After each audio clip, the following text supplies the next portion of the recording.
Activate. All right, hello, and welcome back to another episode of Wild Beyond the Witchlight, the Carnival cards. The party have finally managed to make it through the carnival and through the magical mirror. A portal opened into the world of Prisma. They had to overcome a few challenges to get there, but let's do a little recap so you guys can pick up on all the things you accomplished. So last session, you guys had just finished with uh, what was it? Uh, just finished with the carnival's um, carousel, and the unicorns had given you some important information that was still ringing in your heads, and tried to make note of it or make sense of it. And speaking with your rest of your allies, you began to realize that each of you have had these sort of strange voices, these messages given to you. And Diana explained that there is perhaps some sort of connection between the carousel and the Feywild itself, Prisma specifically. But yes, and nonetheless, you began to kind of formulate a plan, and Xaxx had organized a meeting with Mr. Witch and Mr. Light previously as well. So that was to be planned, but we actually ended off with the remember now the mermaid's song, the siren song almost in the Silver Song Lake, and there you began the actual carnival's crowning of the Witchlight Monarch, which is a big event, the final event of the carnival, where the one who has sort of brought the most joy and happiness to the carnival is crowned. And you saw Mr. Light bring out this kind of hat box, and you saw this golden light filtering from it. These threads began to search through the crowd, and finally they came to you, Tarquin, who was decidedly the one who gave not just the most joy, but the most hope to certain uh, carnival hands and goers, because of course you promised a halfling to return their loved one, you promised Burley to find his brother, promised Diana to get to the bottom of whatever hag cursed them in that manner, and plenty more. In fact, there's a lot of connections, it seems, to Prisma. In fact, even the fairies that you first met were the ones who said that they fled from it, being that it has somehow changed recently. The carnival began, and you also met a strange frog-like humanoid creature, and her name was April. And you started to see the twisted idea that she's trying to spread joy and fun for everyone, but she's doing so in a misguided way and stealing things from them, memories she says that are sad ones, and stealing away boredom and trying to make people's lives more fun. And they said that that's why they're expecting Tarquin to even thank them for making their life more exciting and interesting. Uh, they also said, when are we going to enact this kind of plan that you guys had? And you were like, what plan is that? But she didn't allude to what she had overheard during the carousel, and during the carnival itself. She managed to sneak up to Mr. Witch, steal his pocket watch, and make a break for it. You guys began to give chase after her, and Mr. Witch exclaimed that without the pocket watch, he couldn't even control the carnival. Someone could take it wherever they wanted, and it was imperative that you got it back. You finally caught up to her at the lost property. We saw Durlagron was confronting them and other small creatures that were seemingly popping out of existence. These kind of black, inky um, creatures which had stolen a lot of the children's toys from lost property and just throwing them around, making a mess. You saw that she was trying to hide away, but you caught up to them. And Tanwen, you exclaimed that maybe it's best if you try and hide the key instead, and that you should give it to them. And they were like, "Oh, hide it! Yeah, that's a great idea." And they tried to swallow the key, which they did. Oh, sorry, not the key, but they swallowed the stopwatch. And in much the same vein, she did actually say that that's the same way she hid Tarquin's uh, something, Tarquin's thing, whatever it was. But yeah, she said that's how she hid Tarquin's as well. And as she swallowed the stopwatch, you saw Solomon making a daring stunt, diving in. He was still in his shrunken state, so was able to fit inside the mouth. Thorn whip the chain, which is attached to the stopwatch, and pull it out of the gullet before it was fully engulfed. And teleporting out in that instance meant she had no clue where it had gone or what just transpired. So she was bewildered. And the rest of you managed to mop up these creatures, these boggles that had created a stain of loneliness and misery over the carnival. Meanwhile, Xaxx, you were ready, waiting for in case April returned back to the Hall of Illusions, which predictably she had, and you figured that pattern out. She managed to slip past, but you caught up to her, and with a good ear, you managed to overhear the passphrase to activate this mirror, and you made note of it, ready for when you grouped up with the others. Delagron exclaimed that it was a good job you turned up when you did to get rid of these boggles. Had the toys been scattered for too long, then potentially will-o-wisps would come away, take away the items, and lure children away into the forest. And she also mentioned that she sort of alluded to the fact that Mr. Witch and Miss Light is sort of at fault for all of this descent of the carnivals, and she seems to know more, and let on that they had made a bargain or some sort of deal gone wrong, and it was about time that they spilt the beans on that. Something else was heartbreakingly shared, and that is that Star has gone missing. Her displacer beast cub. The only thing left is the crystal ball, the mirror ball that she has, and she used to always play with. And she's passed it on to Rodolfo as potentially, if you ever come across them, that maybe you would know that it was her by showing her her favorite toy. And she couldn't go with you guys because she has other children to actually protect and look after here in the carnival. And she gestured to like a young girl and a young boy, who are basically like they're her children now. Effectively, she's like a mother to them. They're also lost property in a weird way.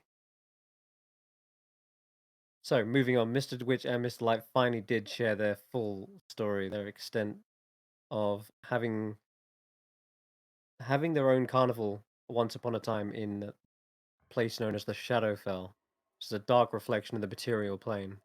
And they came across another carnival, one from the Feywild, owned by an Eladrin. And apparently they got merry, got drunk, and decided upon this on a toast that they would swap their carnivals and make a pact. And Zybilna apparently oversaw this pact and became the benefactor of the Witchlight Carnival. And there it was said that if the two would ever meet again, that they had to swap back the carnivals, and they don't want that happening. You can tell from their expressions that they feel like they've maybe got the better half of the deal, and they've grown to love this carnival and everything about it. They wouldn't want to give it up. As part of this bargain, part of this deal, Zybilna placed a one condition, and that was that if anyone was to try and sneak in to the carnival without a ticket, that they would basically be fair game. They would have something stolen from them as well. And they always trusted Zybilna. They said that she was a good-hearted archfey, and that I'm sure that no harm would ever come to those who had things stolen. But it was out of their realm of bargaining to ask for anything more. So that was the pact they agreed to, and they said that they could help you get to Prismere, but They don't know what's on the other side. They couldn't prepare you for what was potentially around that mirror. And so when you were all ready, you went off to the Hall of Illusions, and you were lined up. Let's see.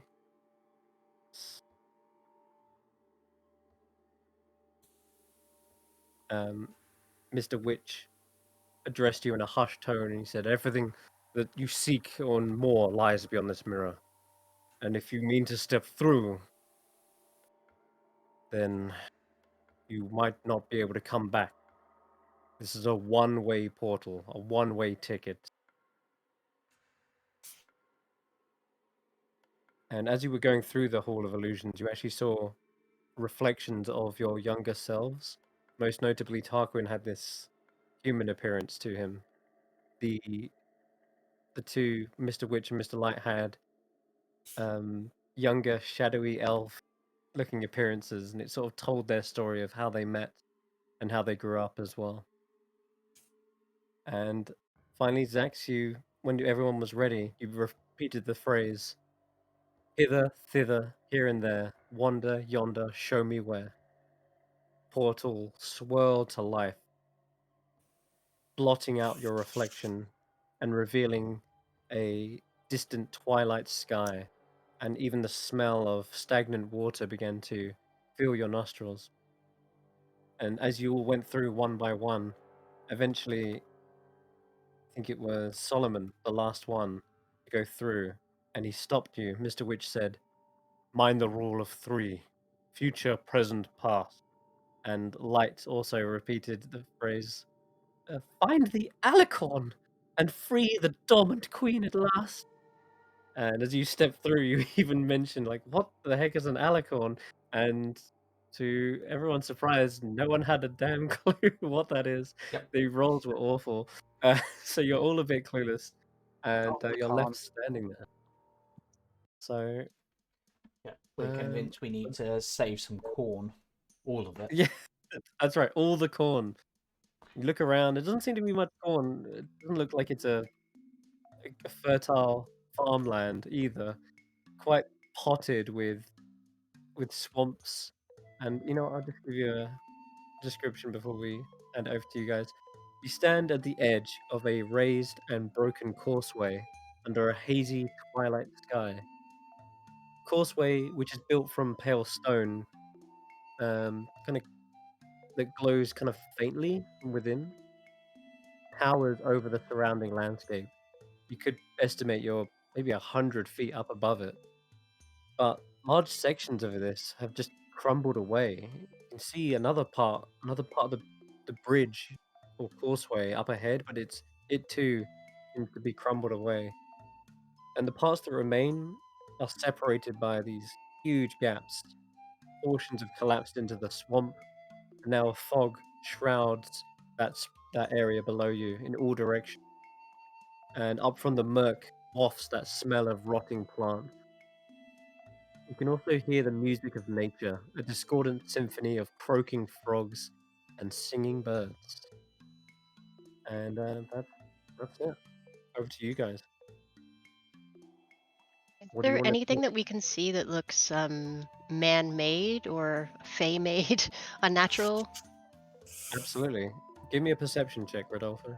And Oh, I'll yay, say perception.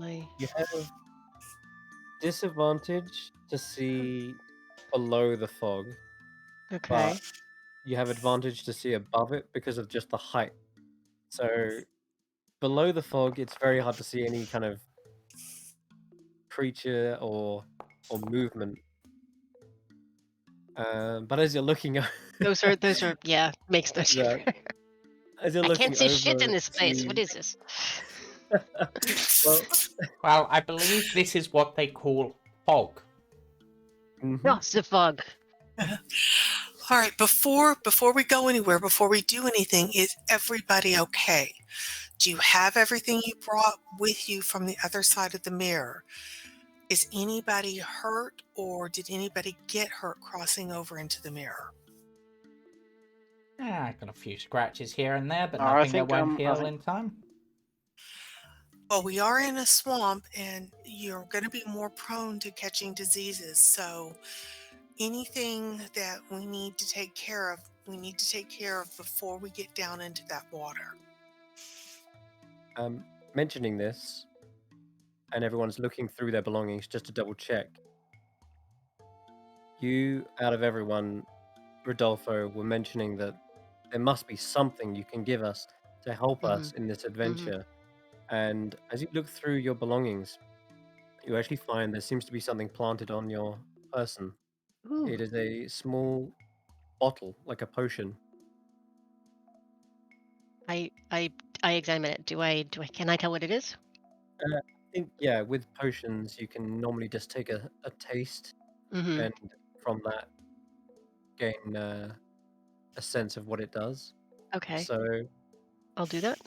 yeah, okay then. So, with a quick taste, you can feel uh, feel a sense of like the world is getting bigger around you, just for a brief moment. Like you feel your vision sort of widen for a second, like fish eyeing. But just with that quick taste, you probably guess that this is a potion of diminution, which is like Okay. a potion of growth, but a potion of enlarge reduce, but only the reduce side effect.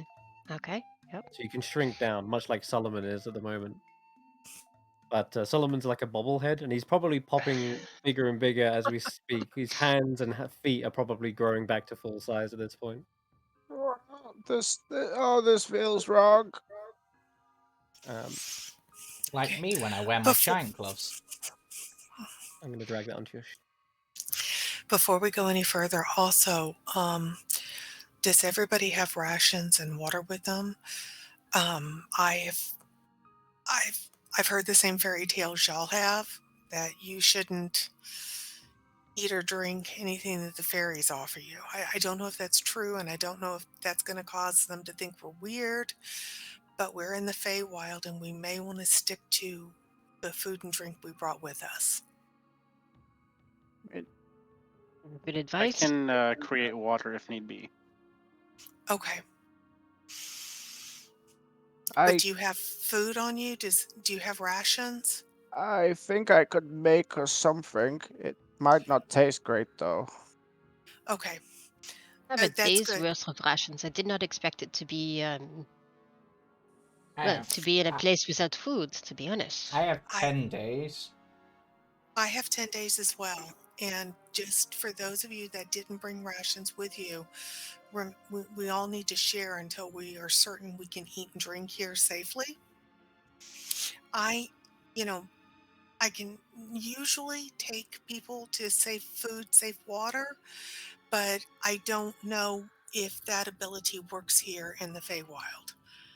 So I just want everybody to be cautious and careful before eating or drinking anything or accepting any food or drink.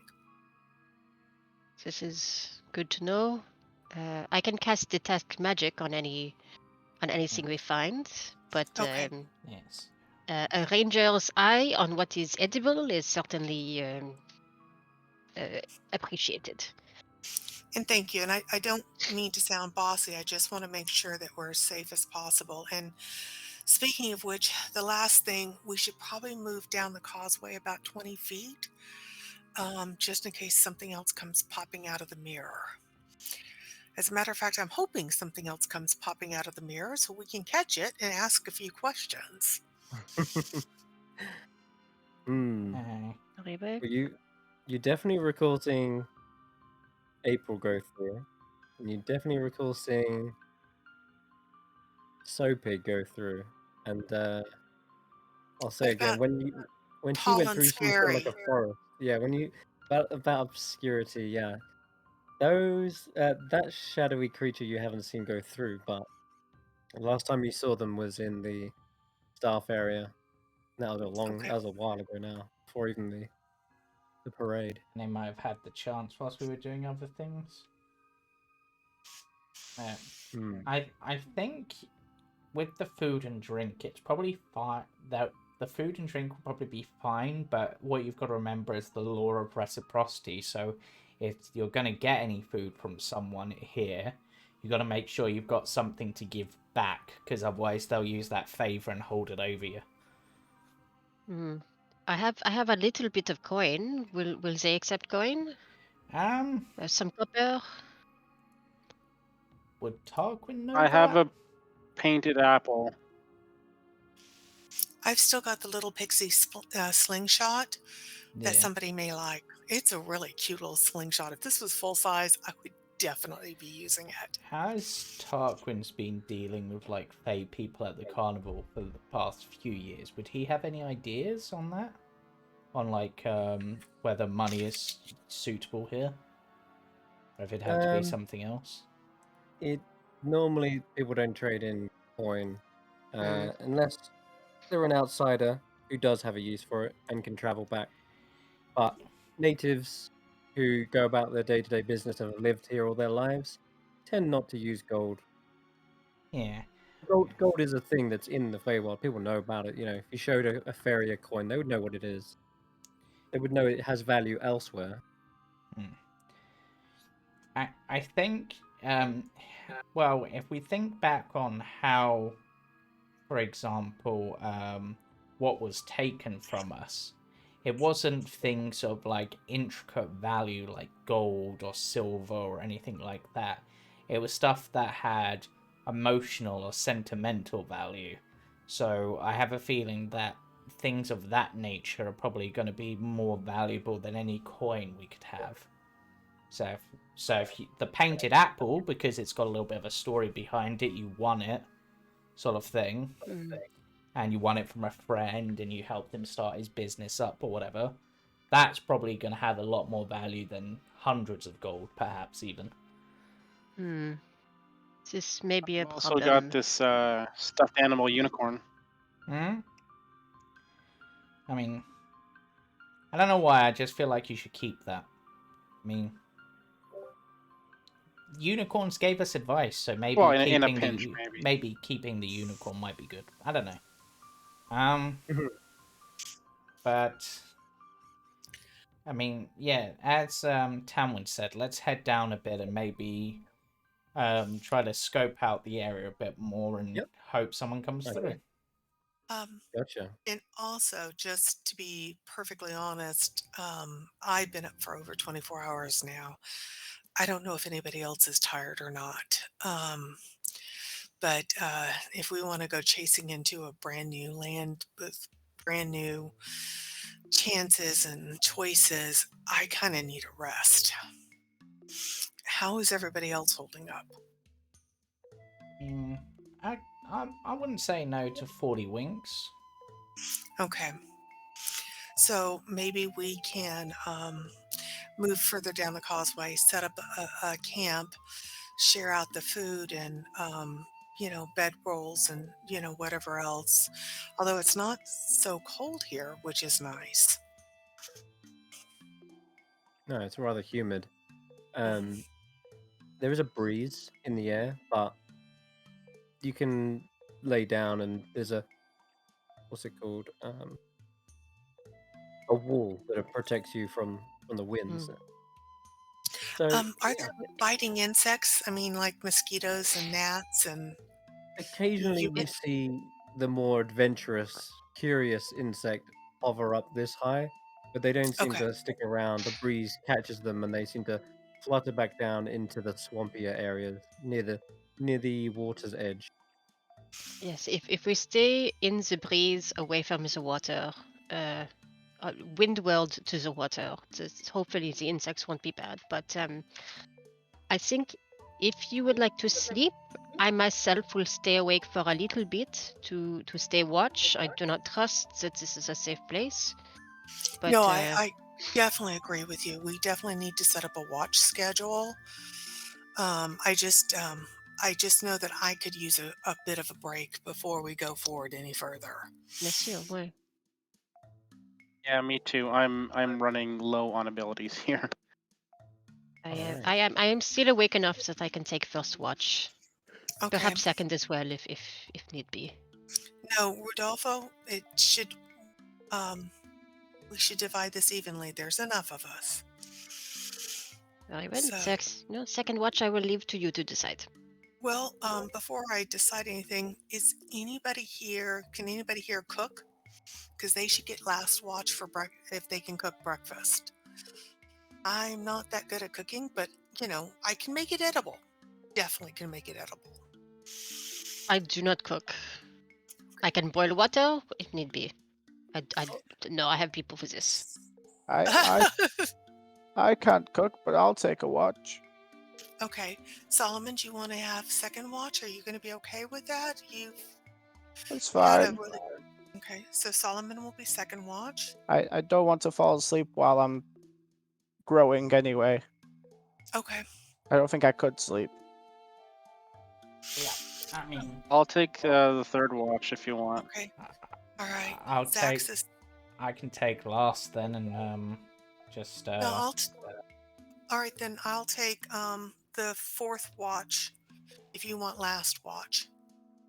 yeah. I mean, I suppose it depends how long the watches are gonna be, because I mean, Normally about 2 hours. yeah, they're normally. I mean, are we doing like 2 hour shifts, hour and a half shifts? You know. If you do a 2-hour shift between 4 or 5 of you, Yeah. that'll work. Yeah. That'll cover an 8-hour Mm. stretch.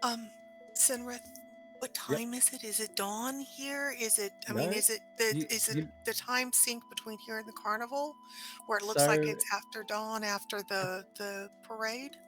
You've actually entered into a world where you think the sun is in the same place, but the color of the sky tells you otherwise. Instead Okay. of the sun just rising, you can tell the sun is just setting, and there's that Oh, okay. lazy sort of hue What- to the atmosphere that's kind of making you feel sleepy as it is. All right, so this is What perfect. We does can my watch say? Your watch has, as if you'd have noticed it when you went through, it definitely span into a frenzy or perhaps realigning, and now it has told you that this is probably within the twilight hours of the evening. It is continuing to spin, but you don't notice the time of the day getting any later. So it is recording 24-hour periods, Interesting. the sky itself seems to be almost kind of stuck there, just the sun peeking down a little bit lower, but never fully disappearing upon the horizon. Just a still image. I guess, yeah. They haven't updated the artwork. That's the I problem. mean, it could. Is it? I mean, is it just moving that slow? Maybe time just goes a lot slower here. So like, it takes like what we'd be used to, like maybe a few days for the sun to rise and set, rather than just one day's worth of time. Maybe longer. I don't know. Maybe. So we're gonna go one by one. Who's taking the first watch? I am. First watch is Rodolfo, Solomon, Okay. Xaxx, Tanwen, Tarquin. All right then. So over those 2-hour period, you can make another perception check, and we'll see what observations you record up here. With canny observations with my +0. Yeah. So- Well, Sinrith, do we assume Well, that it's we've okay. all eaten dinner and yeah. You everything? can knock off a Okay. reaction, Okay. and you've kind of laid down to bed, got your bedrolls out, you've laid them on the causeway. The brickwork up here, it's more precarious towards the edge, but you find a nice part where it's more flat. You can tell once upon a time this may have been a very majestic, beautiful causeway with every brick being perfectly aligned. But now it seems like if it's taken a toll, something's taken its toll on this world. And even the smell it does kind of put you off, make you a little bit uneasy as you're eating this ration. But the wind does a good job of brushing it away every now and again, so it's not the worst. You've all hunkered down, waiting for sleep to catch you. And it's at that point, Rodolfo, as you're looking out, you're trying to see something that's man-made. So, given a 2-hour stretch, you do see the fog begin to shift and part. Some of it reveals a tower top in the distance, not too far from your location. With a 16, you can only make out the top half of it. And from this angle, it's actually kind of tilted, you notice. And I'll see if I can drag you to... Yeah, I'll drag you to the map and then start revealing things. Either. Okay. So can you see the little small smudge where you should be? You're down here, basically. Okay. Okay. So that's the causeway we're on? I thought it was more like metallic. Or not No, it's metallic, stone. It is. It's like broken stone, but Okay, this I map can is... see, yeah, something in the distance. Yeah, I'm gonna hold on. Some It's kind actually of closer castle. than that. It's even closer than that. I'm gonna start to show you. So this is the edge of the causeway, which kind of leads in Okay. the swampy area, and I'm gonna show you this part as well. You can see more of the causeway. It's all kind of cracked and Okay. separated. The tower itself is Mm. somewhere over here. Is this again? Yeah, you see it now? No. Yes. Oh, yep, behind us. Okay, yes. Yep. Cool. So yeah, you see this Interesting. tower, and A it's sort of very... leaning tower. It is slanted all the way to the left there, precariously. You think maybe it's slipping into the mud, being slowly consumed by the swamp, but Mm. that sticks out to you as definitely something that's man-made. And I will also give it to you with the 16 all the way in the distance, as you mentioned earlier. It does seem to be something so far away that it's maybe a distant mountain, miles and miles. But Mhm. Og keeps a good job of like obscuring it. You only ever catch brief glimpses here and there, but that is at the very north top of the map, but Okay. it's miles away. Does the leaning tower look like it is abandoned, or does it look as if it's, people are living there? So Can I tell? I will say that you watch it for over maybe an hour or two, waiting for something to happen, and it doesn't seem like anyone goes in or out. But then you Mm. can't see the very base of it. The door is surrounded by not just fog, but an entanglement of vines and thorns that are just wrapped up and choking it. Okay. Some of them have Interesting. climbed up towards the sort of second level, and yeah, it's just an old kind of an abandoned feel to it. You wouldn't be able to confirm it without maybe getting closer. Hmm. Okay. Well, Uh, if it's crawling if it's being overgrown, then I'll assume it's probably abandoned. But hmm, noted all the same. okay. Yeah, I'll keep my head basically on a swivel, but I will be writing in my little book, just as the time passes. Alrighty. And who's next on the watch? Solomon. Solomon. It is. Solomon, Okay, are you awake? Yes. Oh, shh, the others are sleeping. But Oh. yes, if you are awake enough, it's your turn. 2 hours, and then I think you can wake someone else. Okay. Hmm. Okay, you can give Good me luck. a perception check from Solomon, please.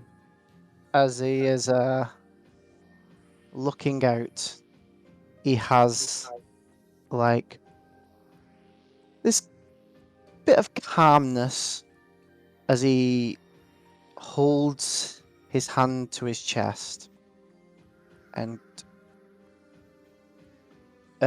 you would probably hear, because you're just going to sleep, crunching of leaves as he is centering himself a little bit. He's Mm. because nothing is more satisfying than crunching leaves, and he guides himself. Okay. If that's okay, Chris. Yeah, sure. Oh, never mind, it didn't do the thing. But it's a D4. Okay. Yeah. Hopefully this helps. Hey. So add a D4 to that. There you go. Well. 12. God damn it. Okay, so something you would notice as the time goes on, you're not. What are you looking for in particular, just out of curiosity? Something that you want to keep an eye on, out of interest? Mm, he's probably looking out for, same sort of thing, sort of like buildings and stuff, but he's also probably wary of what might kill everyone in the night. Okay, so dangers. Okay, interesting. All right. As far as dangers go, once again, the shrouded fog hangs very low to the ground, obscuring any creatures or movement that might be going in between the mire and muck. However, you do notice that the levels of said muck seem to rise abnormally quick and then shrink down again. You notice the size of these rivers and lakes and ponds, they seem to enlarge and reduce over the course of, you're estimating not not on the dot, but 10 minutes on average. It seems to be a shift or change in the water, and you would know due to your nature background.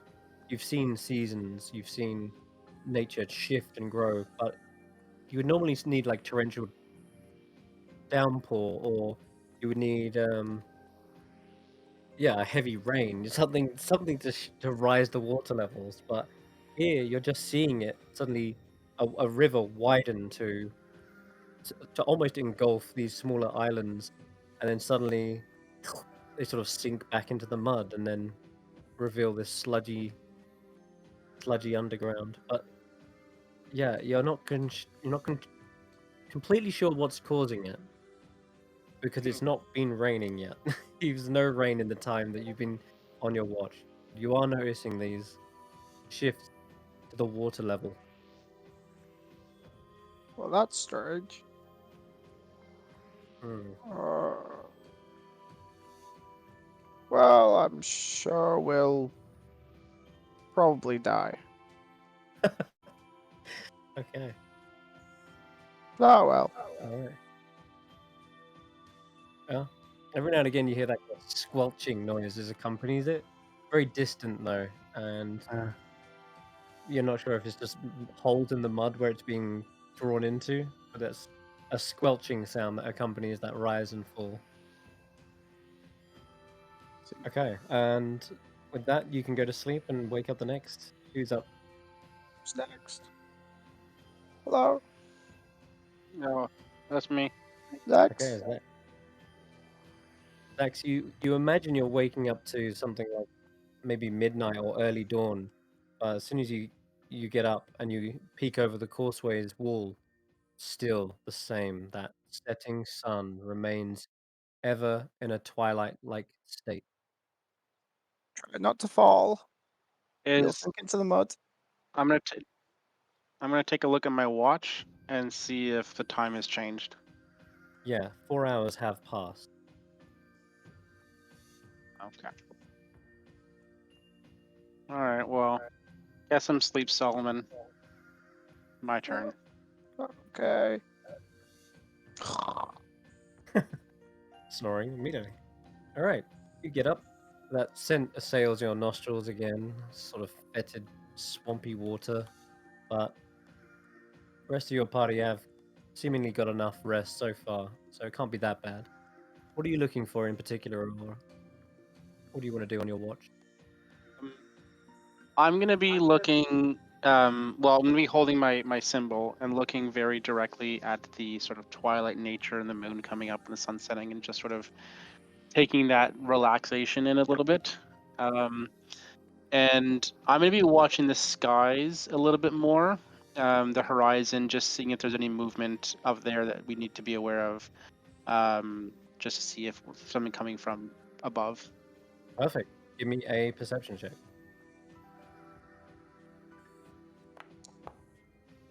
20. Okay, we might have spotted something. Yeah, and because you're looking above the Ignore water the and you've second got one. clear view, you would have had advantage. There is something above that the rest probably hadn't yet noticed as they keep their eyes peeled. Or maybe perhaps the timing is just fate. But as you're watching that setting sun, a shadow seems to move over the where you're standing effectively, and you look down at the causeway to see that the shadow kind of veers and wobbles slightly, and you look up to sort of try to figure out where it's coming from. Your eyes a little bit blinded, but you manage to catch the silhouette, and as your eyes are adjusting, you begin to make out a round globe-like object floating, drifting, but you can see it swinging suddenly wildly. And it's not that windy up here, but as your eyes adjust, you can definitely tell it is some sort of swamp-like air balloon. And it's made of patchwork material. You can see rope is fraying, and some of it's cut loose. It seems to be spinning out of control, almost as if punctured. You can see its maneuver doesn't seem to be in any sense of control. It's falling. You can see its descent beginning to veer straight towards that tower that Rodolfo pointed out earlier. The wicker basket that's hanging from it. Oh yeah, go. I was gonna say, is anybody in it? Yes, you can tell with a 20 there is, and there seems to be this ongoing fight that's going on.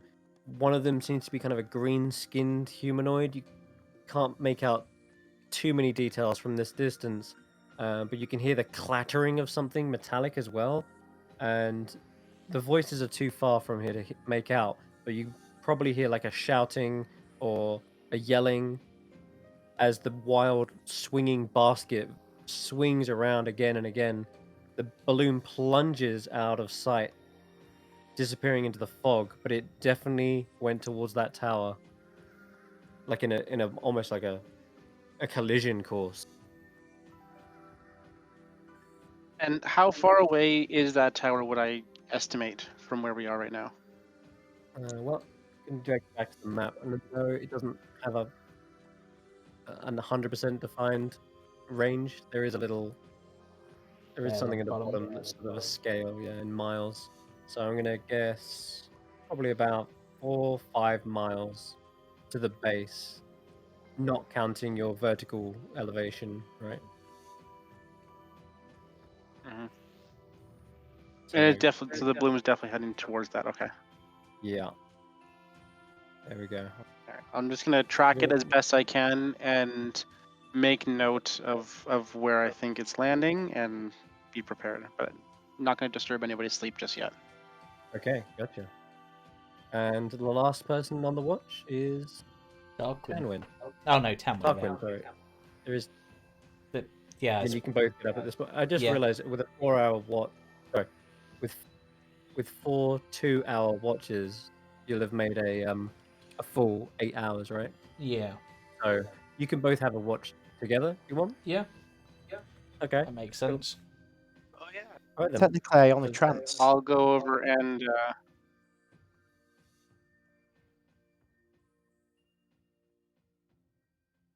I'm waking Hey, Tarquin, I'm I'm gonna go over.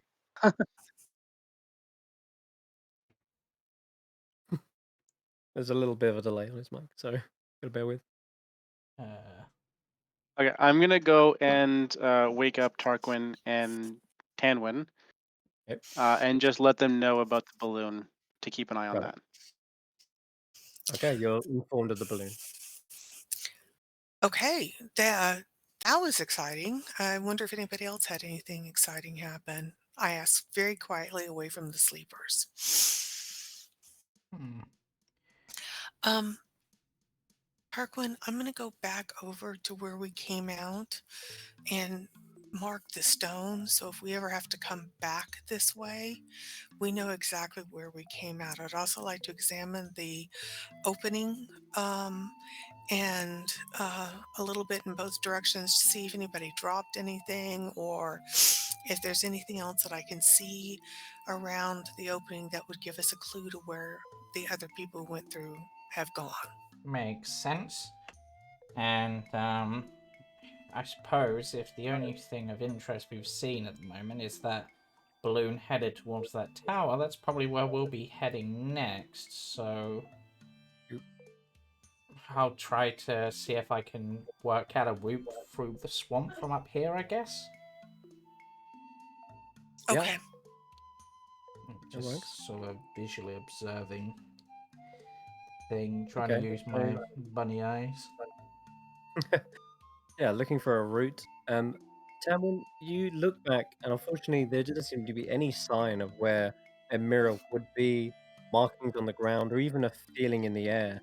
It's almost as if this portal had never existed on this bridge. Which is why I want to put a mark basically where I Yeah. estimate we came out. Just put a generic, X or something using the tip of my dagger so that we can, if we ever have to come back, we can at least identify where on the causeway we were. Okay, yeah. And then I just want to look to see if anybody dropped anything, if there's any tracks, a sign this way to the big bad evil guy, anything like that. Not necessarily, no.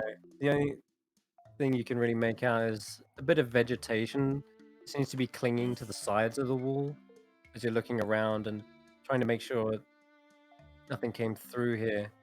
Okay. You'd wonder like where they would go if they did come through here.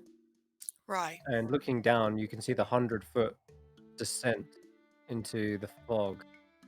And I guess you do notice that clinging vegetation seems to be more present here.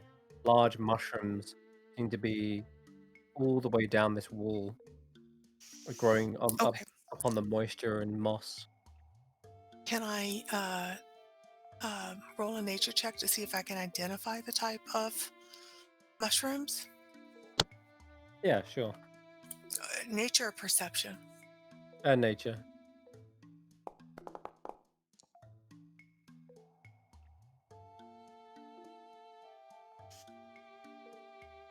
Tell me the result there. Did it not show up? 21? Oh yeah, okay. Sorry, I was alt-tabbing sometimes. This is Polypore. Polypore is a sturdier mushroom that clings to walls and trees, and they form like little platforms almost all the way down. They can range in color. These ones seem to be a little bit more dull and pale, but they're also known as shelf fungi or bracket fungi. Do I know if they could support the weight of somebody? Are they big enough and sturdy enough that we could step down them? Normally, no, they would be kind of a tinier size, but in this realm, one of life and wonder, seems they've grown to a considerable size. Perhaps big enough that, yes, you could use them as handholds. Okay. Oh, and Tarquin, you want to give me a perception check as you're looking out? You can even make it a survival if you want, just so you're mapping out a route. Perception would be better for me. Would that be with disadvantage because I'm trying to map out the route and it'd be below the fog, I guess? Yes, it would be, I'm afraid, yeah. Yeah, that's fine. Okay, that didn't roll with disadvantage, but it's a good start. Oops. Okay, 13. So it looks like it's going to be tricky. Navigation through this place is going to be, well, you reckon some of the dangers are going to be the mud and these rising water levels, but also because there doesn't seem to be any visible road or tracks. There's the only thing that weaves its way through here is a wild-looking river, just winding and winding, splitting, but it doesn't show any signs of man-made interference or anything like that. It seems to be its own wild intervention, going wherever it pleases. I guess if you wanted, with a 13, you could guess that some people use the river as a way to traverse on water, like just with boat or raft. But you haven't got anything like that as of right now, and nor do you see anything that pass by on that. Yeah. And thinking on boats, is there anything like nearby that I could see that like we could maybe cut down a tree and use it as like a makeshift raft or something like that? So most of the wood looks kind of moldy and sodden, but you can get a closer look at it once you're down on the ground. But just even from here, looking at it, nothing's big and sturdy looking, like an oak or anything. It's mostly kind of these, what are they called, like swampy trees that are half sunk into the mud. They seem to be more like mangroves. That's the one. The other one, mangrove. I'm gonna look it up. Yeah, mangrove plants and trees. They're more like big roots, twiggy kind of trunks. They're quite tall. They make an absolute mess of navigation because you've got to climb all over these roots that are also underneath the water you can't even see. Though, well, I will point out one last thing. There is obviously an air balloon that has traveled through here, and you start to realize, that probably makes the most sense as a way of traversing this place. Go over it rather than That's an through it. extra reason to go there, not just to check out the balloon, but perhaps commandeer it, or learn how it was made, so that we can make our own, perhaps. There you Either go. way. It's about this point that you start to hear everyone else stirring and waking. And it is well, morning for you, but still a similar twilight in the distance. The sun Okay, has well, not moved at all. No. Is this normal? Maybe. Yeah, I'm not really that sure myself. Nobody knows. Oh, very well. But You're did probably anyone also see that tower I over get there? the sense that I didn't see a well, tower. sorry, I get the sense that oh yeah. Keep going. Say it, dude. Just say it. A delay. I'm just gonna shut up. No, say what you were gonna say. Say it. Type. Or type. Someone I think I cast found spell on him. I think I found a way down. If you go back to where approximately the area we came out and look over the edge, you're going to see these. I was surprised at how big they are. These polymorph mushrooms, and in our world, we certainly couldn't do this, but these things look big enough and sturdy enough that they might provide handholds down to the water. They are not poisonous? To touch? No, you didn't. Oh. You didn't identify them as poisonous. Okay. No, they're not poisonous, and I just feel a lot more invigorated now that I've had rest, and I think my instructors kept trying to teach me how to shape water. Maybe I can make a 5-foot raft of frozen water for us to float along. It's going to be a really tight fit though, and it's going to melt. But if we don't find a boat, that at least gives us an option for getting across the water. I could help keep it cold. Okay. Thing is, a 5-foot boat isn't really gonna fit all of us. It might fit one or two. I can't create a boat. I can just create a raft. And so is Solomon still small?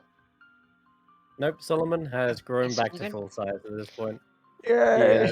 Yeah, in the night, grown a few inches. You filled out your sleeping bag. I think my muscles hurt. I think our best course of action is probably if we head towards that tower. There was like a Xaxx, you said there was like an air balloon that went that way?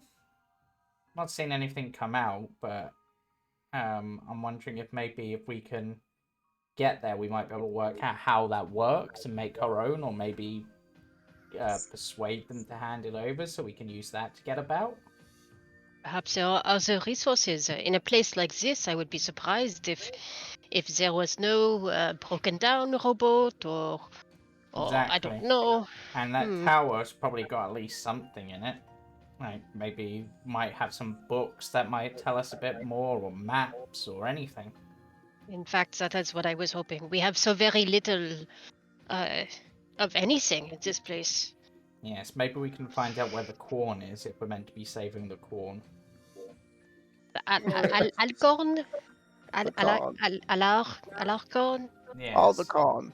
The Yes. corn. I do not see any corn here.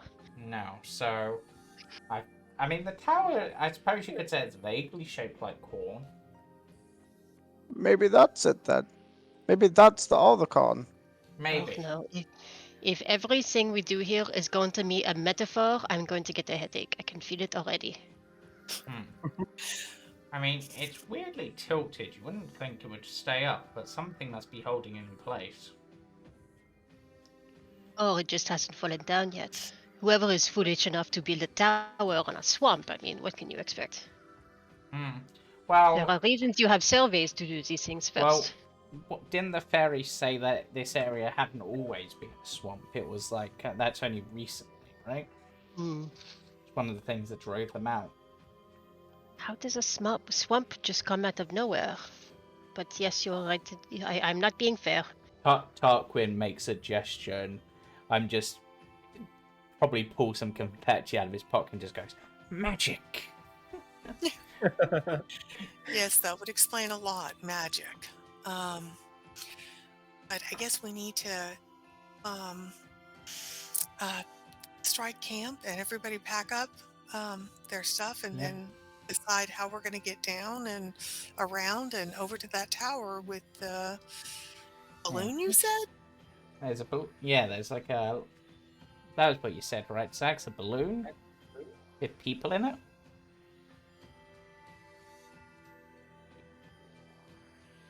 Yeah. it was. Oh, I think it was out of I think that's control. what Risa said. A balloon near the Okay. tower. Yeah, If I might suggest, when we are going in the swamp, perhaps if the lightest person goes first, in case it is less steady to stand on. I don't know who is the lightest. Perhaps Solomon. It's definitely not me. Definitely not me. Nope.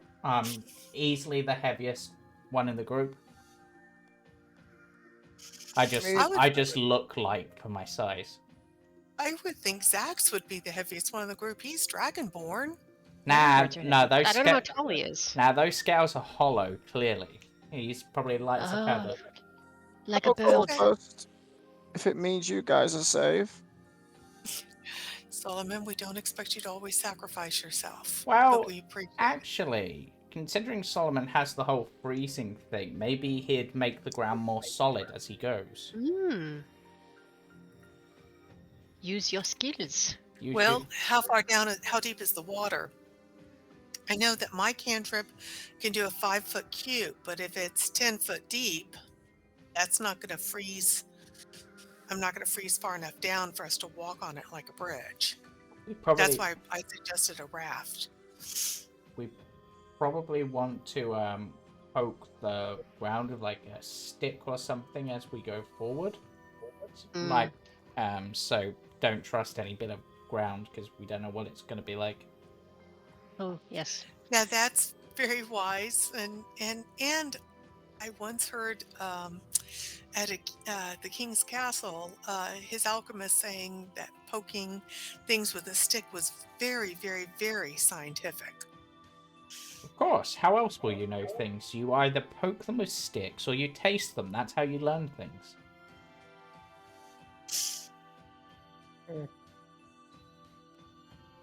Okay, well, I think we have a plan. Tarquin, very wise, but not intelligent at all. I'm not sure that's how that works. Well, we should definitely go ahead and pack and get up and get ready for the day. Yep. I will fetch a stick for myself. I will perhaps I think we can make even one from the vines that we even if I am not, well, it should be firm, but I will see if I can find something to test the waters. Perhaps a handful of stones too. Oh, yes, I learned something new.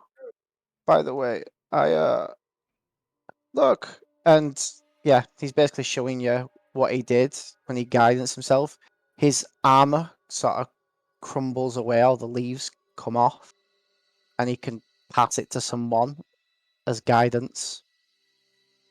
Wow. Huh. I'd say again. I feel Tarquin probably just takes the leaves and it's like, oh, these are lovely. I don't know why, but crunching them really seems to be helping me focus. It's such a lovely sound. Yeah. Solomon, do you have any armor? At what? Armor, metal clothes. No, no, No. it's Okay. all made of leaves. Okay. Then I would like to cast. Well, Uh, I have leather armor, but technically it's Okay. fled to look like autumn Oh, okay. leaves. Okay, I can use. I was gonna cast mage armor, but I can only do that if you're not wearing any. Nah, I'm technically wearing armor. Okay, never mind. Um. Did anybody else's inventory sheet just empty out? Nope. No. No.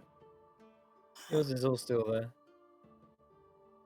That's weird. Yeah, it's all still there for me. I just quickly went on yours as well.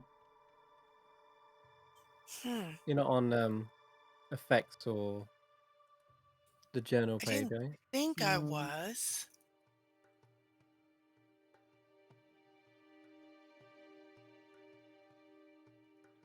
You know,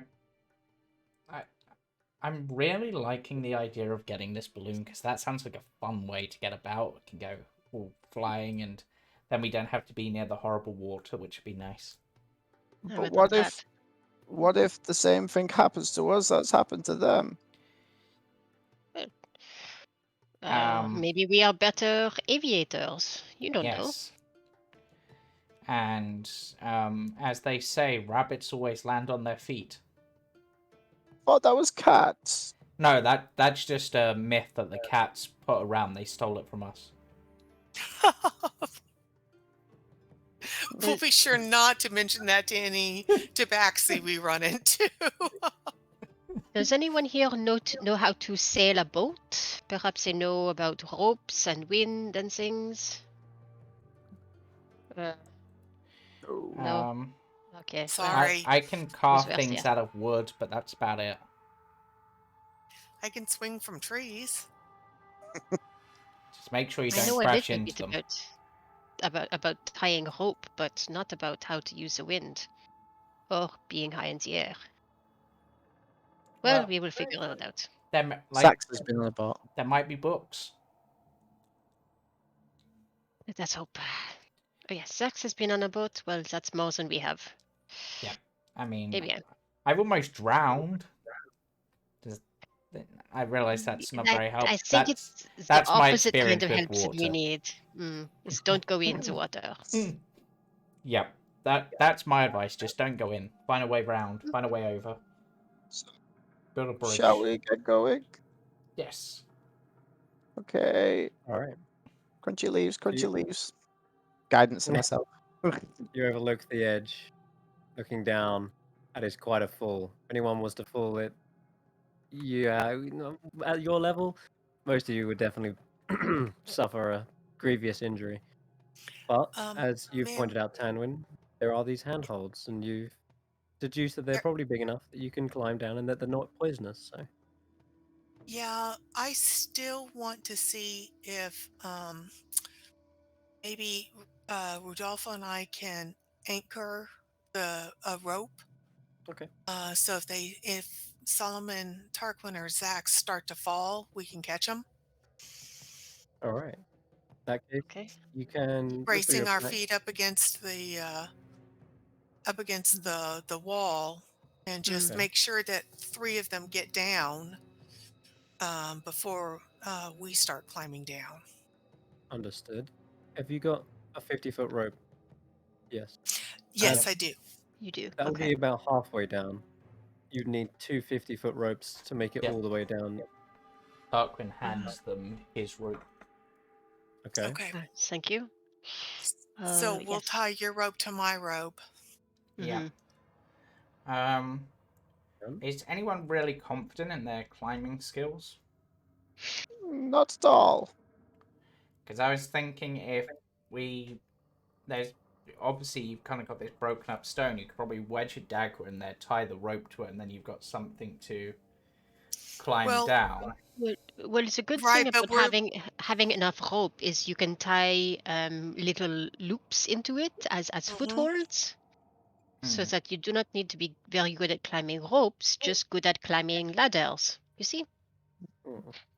that's a good idea, Rodolfo. Or literally, we just have them stand, create a loop, stand in it, and then we lower Xaxx, Yeah. Tarquin, and Solomon down. Oh, And uh, then, are and the, you fairly? And then it's just you and I trying to make it down after that. hmm. Uh, yes, I suppose we could try this. I'm not very strong. I'm not very good at climbing, but at least there will be fewer people to fall. Yes, I think we should put Zach's down first. All right. Um, and Zach's just because you and Tarquin, I think, are our best bets for being down there when Solomon goes down. If Rodolfo and I are going to try to anchor the rope. Right. Oh, yeah, maybe I should go last because I can guidance you all as you go down one by one. Okay, so we want to take then Rodolfo, Solomon, and Tarquin down. Then Tarquin should go first because I don't want Solomon down there by himself. Yeah, that's fine. I can go down first. To Okay. tie the rope around me. And to be All honest, right. I'm considering that Tarquin is probably just gonna treat this like abseiling and just sort of slowly just abseil down rather than because Okay. that sounds more fun. Yeah. What Perfect. what is abseiling? So Rappelling? yeah, sort of, I suppose.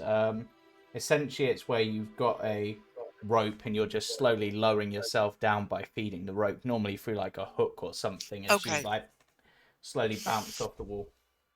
Yeah, that's kind of what I was thinking is that, Yeah, y'all stand in it in a loop, hold on to it, and we lower you down, then pull it up and do the next person. yeah. So, Okay, so Tarquin's going to go first. yep. I'm I give him crunchy leaves. yeah, I'm just sort of can Guidance. yeah, I'm just sort of thinking because if we don't want to rely entirely on player strengths, then we should probably do yeah, Tarquin goes right. So we're not relying entirely on everyone's like muscles because none of us look the type. No offense, none of us have been doing any bodybuilding. If we jam a couple of daggers in and then sort of loop around, we could slowly lower ourselves down that way. And then if one of you still holds on to the rope as like a final secure, then we've got like an extra, safety measure. And then whoever's last can just bring my daggers back. Okay. We can definitely try that. If it doesn't work, Tarquin, we'll figure out something else. Yep. So Tarquin's gonna jam some daggers in, basically loop one end of the rope round one of the daggers, and then the other just sort of, so it's just sort of leaning over, and then he'll Okay. but the Yeah. rope will also be held by the party, and then he's going to All just right then. slowly lower himself down. Sure. Not going to require a roll as everyone's got the rope up here, and Tarquin, you're the lightest, and you're abseiling with a rope. You've got all the elements in play that there's very little chance for failure. So, Tarquin, you make it down without issue, no problem. But as soon as your feet land into the mud, they immediately begin to sink in. And I know you're not wearing shoes, are you? Nope. So you're not worried about getting anything in them or losing a foot, Yeah. losing a boot, but you definitely sink at least a half a foot into the mud almost immediately. Oh. Squelch. It's very squelchy. But I'm down safe, so you can pull the rope back up. All right, so we'll pull the rope back up, and this time I think we need to, since Solomon's very uncertain, make that the tie where it goes under your legs and around both legs. You're making a seat out of the rope. Mm-hmm. Okay. We're going to There's try that for safety. That way there's more anchoring her than just her foot, or more anchoring Solomon than just his foot. Gotcha. Okay. And then we'll do the same thing. We're going to lower Solomon down slowly to make sure that Solomon's not scared. Hey, Solomon, when you get down there, would y'all see if y'all can find some large leaves or something everybody can stand on? It won't keep us from sinking all the way down, but at least might slow the ooze down until we can find some dry footing. Is that okay? Okay. All right. He So closes his eyes. whoever's manning the rope at the front can give me an athletics check with advantage, as there's still at least 2 people up there helping. Well, And Solomon, Yeah, if you want, you there's can also help. Rodolfo, myself, and we Xaxx. All of us are still up there. So you want strength or athletics. athletics? Yeah, one of you with advantage. I'll chuck whoever a guidance as well. 15. Yay. And yeah, I guess Solomon, you could have 'Cause I don't want to die. as you're heading down, Uh, so you can add that. That's no problem. It's easy work with all of you working together. Solomon is slowly lowered. uh, You go past a couple of the mushrooms, but you don't bounce into any or anything like that. You just All right. get He lowered slowly onto the ground. touches the floor and starts to sing. Is just like all you hear is a, "Oh no, I'm sinking! I'm gonna drown!" You see him Oh hi, Tarquin. disappear. Tarquin, please make Hi. sure Solomon doesn't drown. We'll be down in a sec. Yep. All Tarquin right, is Rudolph. looking around for some sort of place to safely stand whilst waiting, maybe on some tree roots or something. Okay. Yeah, there's some mangrove roots down here, and they're pretty tangled, enough that you could maybe use them as handholds as well. You don't have to be fully in the mud. You can sort of use them as like a climbing frame. Yeah. And as So you're kind of like getting onto them, the rippling water sort of spreads out across this swamp.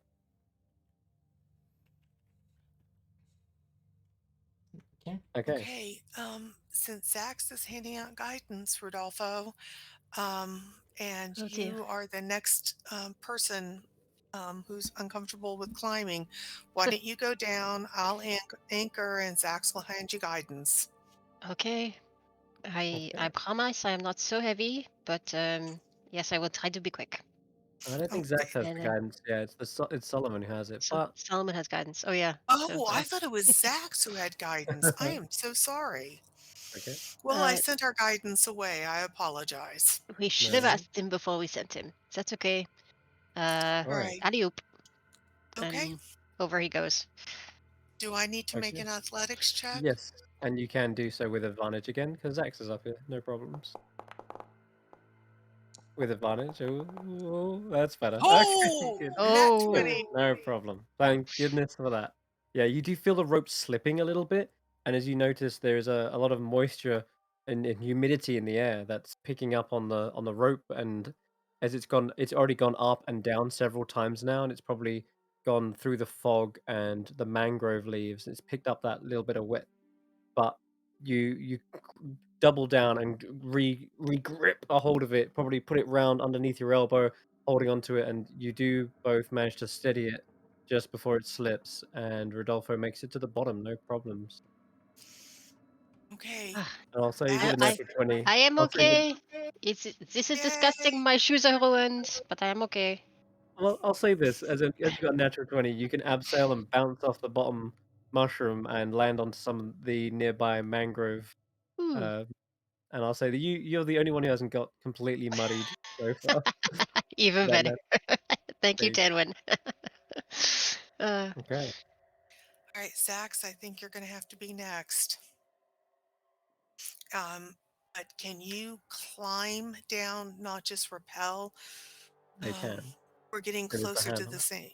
same size, and the rope is really getting slippery. So I just want to make sure I can catch you if you start to fall, but Okay.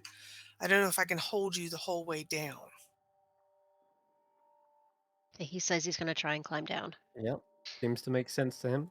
So So we'll just you have the can, rope around him for security as a so that if safety, he yeah. starts to fall, I can try to catch him.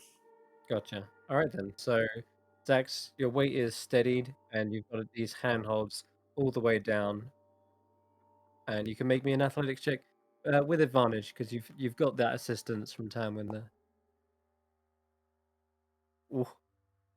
Okay, roll again. we got advantage. That's okay. It's a double. Oh Oof. no. Okay, so I'll say this. Xaxx, it's about halfway down, climbing down these mushrooms. They do actually support your weight. That's not an issue. But as stated, yeah, they are definitely slippery. Getting a good handhold in them um, takes practice, clearly, because the first few steps, you're slipping, your grip falls and falters for just a moment, and as that happens, your weight you suddenly feel the full weight of Xaxx on the rope, Tamwin, and it's like "Ugh," almost brings you to the edge of the wall. And I'm just gonna double check. Yeah, I'll tell you what, Tamwin, you can make another athletics check, just a flat roll to suddenly basically catch him. 13 is actually what you need. 13 is on the number. So Xaxx, you fall, drop about 20. No, I won't say 10. About 10 foot, and suddenly you're suddenly jerked on your chest and around your waist. There is a rope that's pulled taut. Slight bit of rope burn if you did have skin, but the scales are holding, so you're okay, and you find yourself suddenly Mission Impossible above the mangrove leaves. Tamwin caught you and You can. okay, Xaxx? Xaxx? Xaxx, are you okay? Oh, He's thank goodness. fine. I run How over and help untie him. Okay, yeah, you lower him and catch him down to the bottom, and All that right. just leaves Tanwin. All Is right. you I'm the going rope, or are you to, letting it go? yeah, I'm going to let the rope go because there's no Okay. sense in me having the extra encumbrance. So let it slither all the way down. Where below? Rope is coming. I'm going to get Tarquin's daggers and secure them about my person. Okay. I'm going to dry my hands off as best I can Okay. um, and make sure that they are as dry as possible. And then I'm going to go over, clinging to the mushrooms, going very slowly, trying to make sure I got my foot securely on the one below me before I let go. All right. Sounds. You're taking all the Spoken like a measures. ranger, eh? Yeah. She knows what she's doing. Dexterity, athletics, It strength. is. What do you want? It is going to be athletics, and I'll say that because you've mentioned that you're going to dry off your hands and you've got these daggers, right?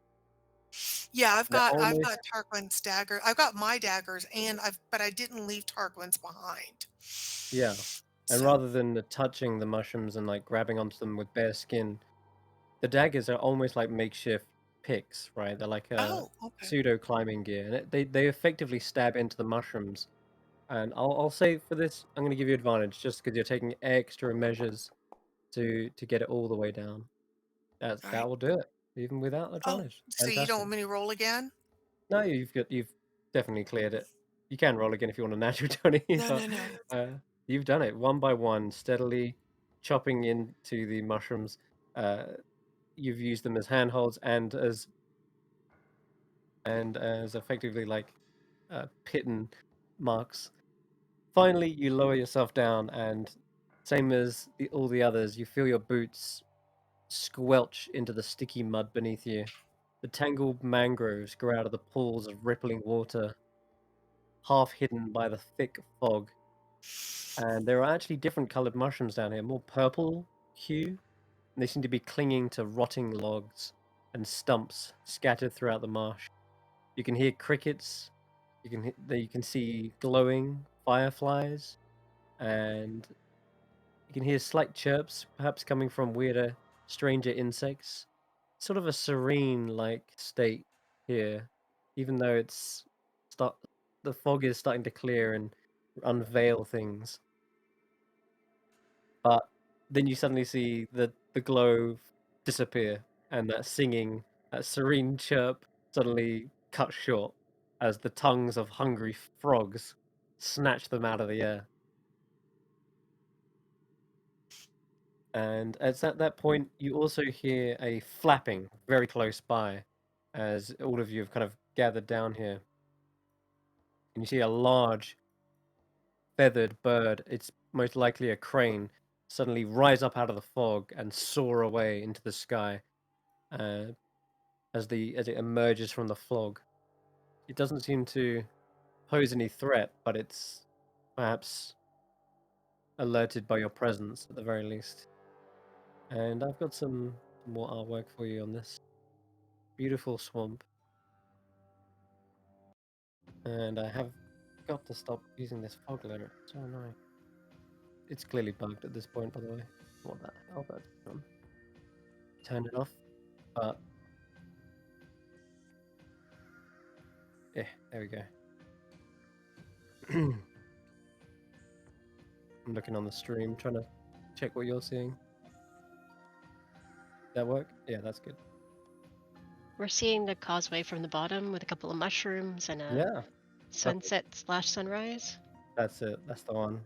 That's the kind of view of what you've just seen down here, and that crane just suddenly flap, flap, flap up into the air and soars around, and then disappears above the fog. Do we notice anything on the columns? A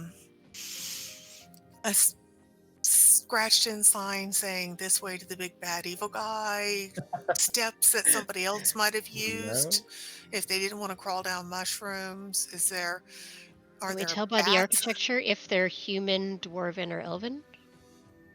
The architect, you know what, Rodolfo? This would be a check. I'm going to give you a history check. And as you're carefully examining the brickwork, Tanwen, there doesn't seem to be any symbols or waypoints here, no. Okay. Rodolfo, it's surprisingly I was rolling that as human. torch. I don't know. Oh, Yeah. that's fine. Torch is Whatever. like an object there, just so you can have light. Okay. There's a But I ha- surprisingly human element, yeah, like you would perhaps see in the material plane, castles and estates you've witnessed. You've gone to many a land, I'm sure, but yeah, the archways and brickwork, it's human almost. Okay, I'll point that out. And I also would like to know if I can tell if I recognize any of the mushrooms or the trees around us, like even if they're not usual size. Like I'm a farmer. I'm pretty decent at I don't know what looks normal nature wise. Sure. You want to look at like the more purpley ones? Yeah, like the purple ones themselves. Like, can I at least tell if they are glowing? Are they magical? Do they look like a normal type of mushroom that you would see? You'd be a nature check. Rodolfo, if you're bending over, don't breathe in until we know if they're poisonous. Well, quite, yes. I do not want to inhale any of the spores, but you never know. They might be helpful. They might be inhabited. They might be mobile. I do not know. This is a strange place. This is a strange place. I do not think I have seen anything of this color in a mushroom, but normally a poison mushroom will have some sort of warning. Some dead animals near it, something like that. Okay. They definitely seem to be There could be on 50 dead animals here, and we wouldn't know. They'd all be under the water. They definitely seem to be attached to the rotting vegetation more than anywhere else. So they're definitely growing on that. They seem to have a convex, sort of flattened depression in the center with upturned edges. Often some of them look a bit more deformed than others. Like the smaller ones look more in shape. The bigger ones seem to be more deformed the bigger they get. And they seem to the bigger ones seem to have faded a little bit to a browner, tanner color. And you recognize these though, with a fifth. What was it? Sorry, what did you get on a nature check? Uh, Yeah, let's see what you was got on that. history was sorry.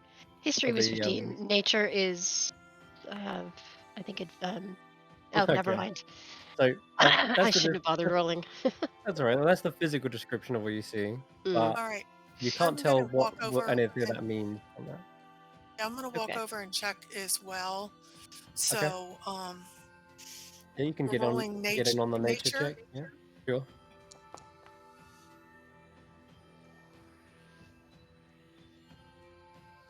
A That's odd. 12. Mine says Okay. torch as well, even though I Yeah, It's if you roll from your it's like character sheet, it'll give you your actual stats rather than whatever oh, torches are. okay. Rather yeah, than or if you drag a box on your screen, you will unselect torch. It's just because you can see it. There's a little square in the middle. That's mm, only to get okay. your vision on the Okay. screen. If you drag a All right. box, So rolling from my main. Oh, that was much worse. I think I want to roll the torch. so well with the nature, we won't take that roll. We'll just add the modifiers. So you got Mm. +3 to your nature check. So you got a 15 in total. These things are known as Amethyst Deceivers, Are they and poisonous? they're not edible. That's for sure. You wouldn't want to eat these ones. No. Um, they are. They seem to get older and fade with age, but the disformed-looking appearance, some of them, that doesn't look quite right to you. Something's off about them, even though they themselves grow on like rotting vegetation. They kind of have a strange kind of like nutty odor to them as well. Mm. But these these don't look like you would want to eat them. The deformed nature of them, you you kind of veer away from wanting to eat them, perhaps. Yeah. Normal amethyst deceivers, maybe, but the deformed looking ones, these are not. They don't vibe with you. They don't look Well, trustworthy, we'll say. I do not recognize it, I don't think, so I won't recommend eating it. No, I But think I think they're amethyst deceivers, but I've never seen the deformed ones look this bad.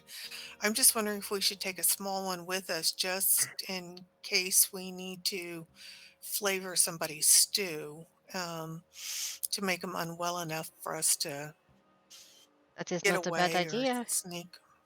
I think perhaps if we take one, we should take a smaller one because you see the Yes. bigger ones are becoming strange. So perhaps it Yeah, is, I agree with that. a fey thing where it is growing beyond what is natural. That is why the I, bigger ones do not like this. I agree. Yeah, very So, good. I'm gonna pluck one of the smaller ones. hmm Um, and I am going to tuck it into my pouch. Okay, so you're over here by the log at this point. The rest of you, what are you guys doing? I'm gonna drag you back to the other map. Go to the swamp. Tarquin is just staring at the swampy land apprehensively, Okay, pretty much. all right. Does it look like Um, there's possible dry path through it, or is it all, 1 or 2 feet underwater? well, you do hear a distant gurgling and slurp noise, almost like Mm. a drain plug being pulled. And there are patches where it was once incredibly watery, starts to drain quite rapidly. And this is the same phenomena that had Solomon witnessed, and has What kind of is created like these little stepping stones between muddier areas, like little hillocks. okay? This is very strange, like a tide. I mean, it's a beach when the tide goes out, but we should take advantage and see where the higher parts are when the water is low. So I want to try and mark out where the hills are or where the really deep bits are, Yeah. just in case the water comes back. But Okay. we'll try and You can sort of see that through the follow that path. coloration in the map. So Yeah. That's one element. And you can see it's a lot less foggy now. You've returned back to this map. That's Mm, because you're now sort of down and below it. But as you look right. up, it's now obscuring the view from above. Wherever that crane went, it's gone out of view. Um, but everyone, in fact, actually, I'm not going to ask for a perception check. Most of you have got pretty high passive perception. Everyone but Rodolfo, who's Mm, probably looking again down at the water's edge, looking for yeah. those deeper patches. Everyone else who's kind of at head height, they start to hear a voice, or maybe a group of voices on the wind. Mhm. It's sort of getting louder, coming towards you, perhaps. Does ever does anybody hear that? Yes, it is a water bubbling. You hear? Yes, you see? No, So, no. I know this is a bad thing to Hmm. admit, but I'm hearing voices. I hear them too. Oh, thank goodness. uh, what does the voices telling you to do? I knew you were gonna- Sniff more mushrooms. No, I can't tell. I hear the sound of voices at a distance. They're getting louder, and they're coming from one direction, this northeast. And there's several voices joining in some sort of like marching song, and the singing grows louder and louder as it's approaching, and you can hear more fluttering of herons or cranes as they take flight. They seem to have been drawn to perhaps one of the stalks that you disturbed. Perhaps now these voices are coming in your direction. All right. Um, then I would like to stand on the best dry ground that the people have found and draw my bow and arrow. Ooh, okay, all right, you got it. You can see probably the log that you're next to is likely the driest, and it gives you a Okay. vantage point. And as you look out into the distance to see what these voices are and who they're coming from, excuse me, the marching gets. Uh, it seems like it's coming to just about to emerge from the fog, and when you see a larger figure in amongst these perhaps six humanoids, bipedal looking creatures, and some of them are hopping through the mud as they approach. And you do start to see the signs of furred ears and bunny like faces. They are definitely Harangon, just like Tarquin, your friend here. Tarquin, I think some of your people are here. Hmm. I bet I'm better than them. We know that, but you may be able to talk to them and get information. Yeah, I suppose. Rodolfo casts mage armor on himself very quietly. Okay, sure Yep. thing. Yep. The larger of these figures, as you saw, is being tugged, and you can see two of these uh, rabbit bipedal creatures are pulling at the reins of a giant snail, and the others are carrying clubs and slings. They have got weapons in hand, and the song that they're singing gets louder and, at this point, audible as they start to sing. With sticks and stones, we'll break your nose. We'll beat you blind and steal your clothes. But none among us can compare to one wily, swift, and stand-up hare. Scarf that's glorious, thief notorious. His deeds are truly meteorious. With a wink and a grin, he'll show you his cunning. A flash of his scarf, he'll take off running. Quick as a bolt, his long scarf trailing, grasping, gasping. You'll end up flailing. You'll pout, you'll moan, you'll huff, you'll sneer. Thanks to Agdon Longscarf, brigand prince of Prismere. See, now you Well, see that where I doesn't get my work. rhyming from. It's obviously a racial thing. It is, yeah. That doesn't sound promising. So, Tarquin, have you heard of this person? has Tarquin? I doubt it, but No, no, you have not. It's a new name to you. Here is. Well, maybe it's you do remember, but memories have been not serving well. yeah. But in this moment, they come to a halt as they finish their little march and sing song, and the snail is sort of reluctantly being pulled, and looks like it's suddenly it lowers its head like into the mud subserviently, and as the other two pulling it seem to just sort of kick it to a halt. Yeah, these brigands have their weapons drawn and their giant snail around it. But what do you guys do? They look at you and they've all got this kind of sly grin on their face. Like Okay. they know what's about to go down. Rodolfo will slightly push Tarquin just ahead of the Yep. group. Tarquin is going to stand on this log and start singing back at them. Really? Here, Tarquin, we're making you the Human shield. sacrifice. Yep. Human The shield. rabbit shield. Yep. Don't worry, if you die valiantly, we promise you'll be Haas and Foss. Yep. Haas and that rabbit stew. Yeah. Tarquin Two of them goes. begin Yep. fan out Yep. whilst one is stomping towards you, facing you. Yep. Tarquin Frunk, magician extraordinaire, is more than a match for any old hare.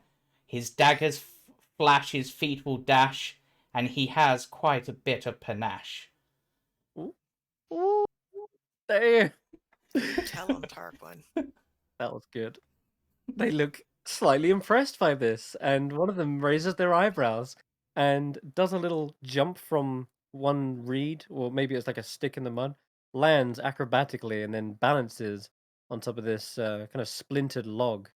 And they look at you and they go, "Well, that was most impressive. I would ask your name, but it's not going to be of much use to us. We're only interested in one thing, and that's your stuff. This is a robbery. If you resist, we'll beat you black and blue." I cast if, Bless. Yep. If what you say is to be true, then you should know a thing or two. To fight with us will cause much fuss, and you will be left in the dust. Ooh. There ain't no dust around here. It's just a load of mud and mire. But still, I think we don't have to come to blows. It's a very simple request. And she pulls out this large bag that seems to... Sorry, not a bag. It's a gourd. And it has a stopper that she pulls out, and you can see a golden sort of flash from it.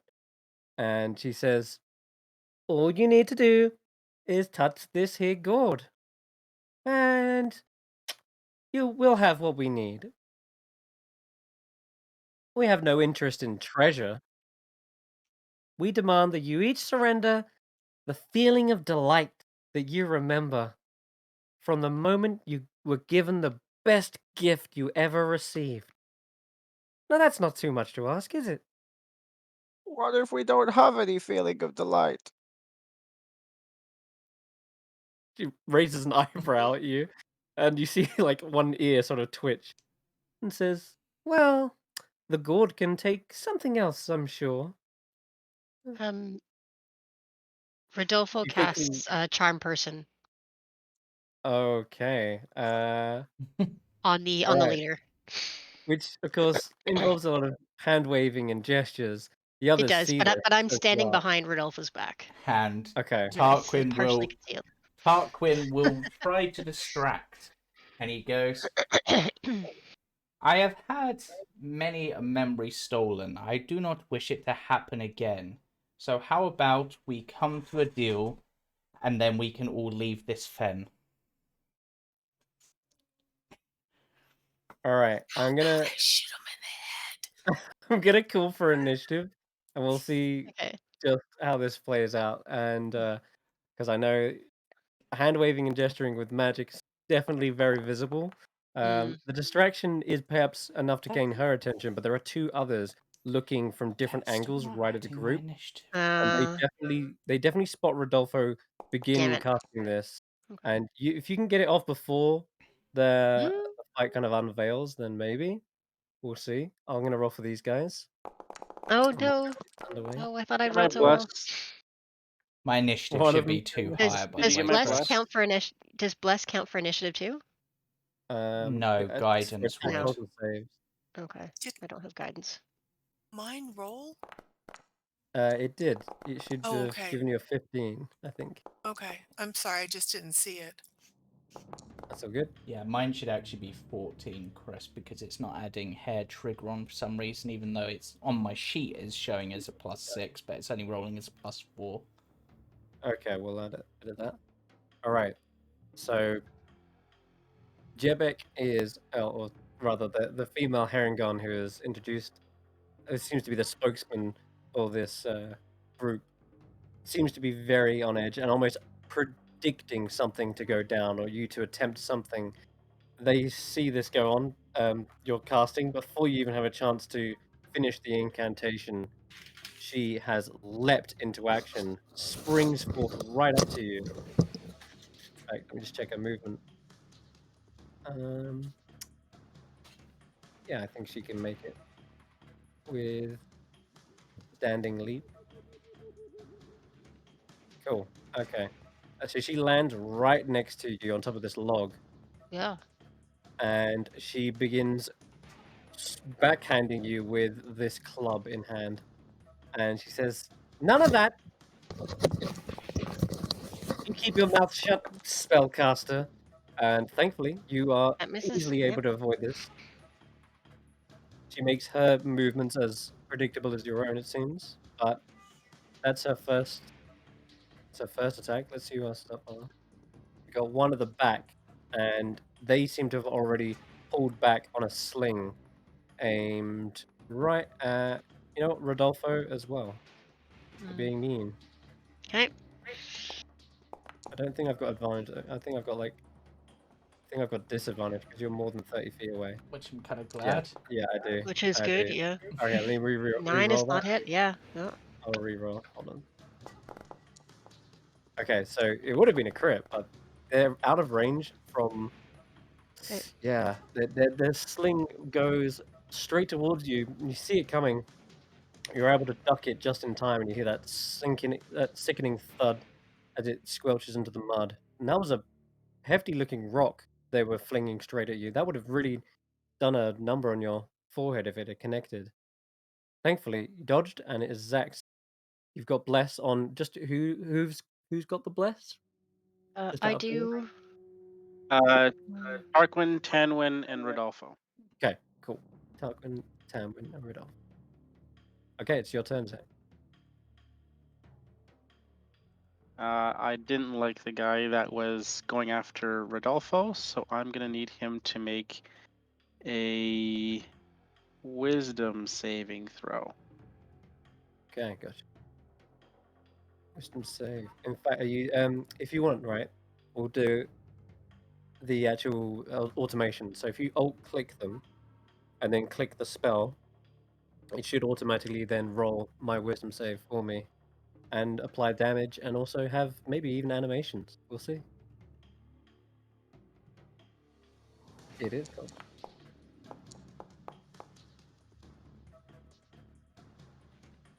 Where's my animation? Worked last time I saw. Oh, there they are. They did work. Excellent. Cool. So I rolled a 4. I failed with a 4. Was that I Toll the Dead? That was 5.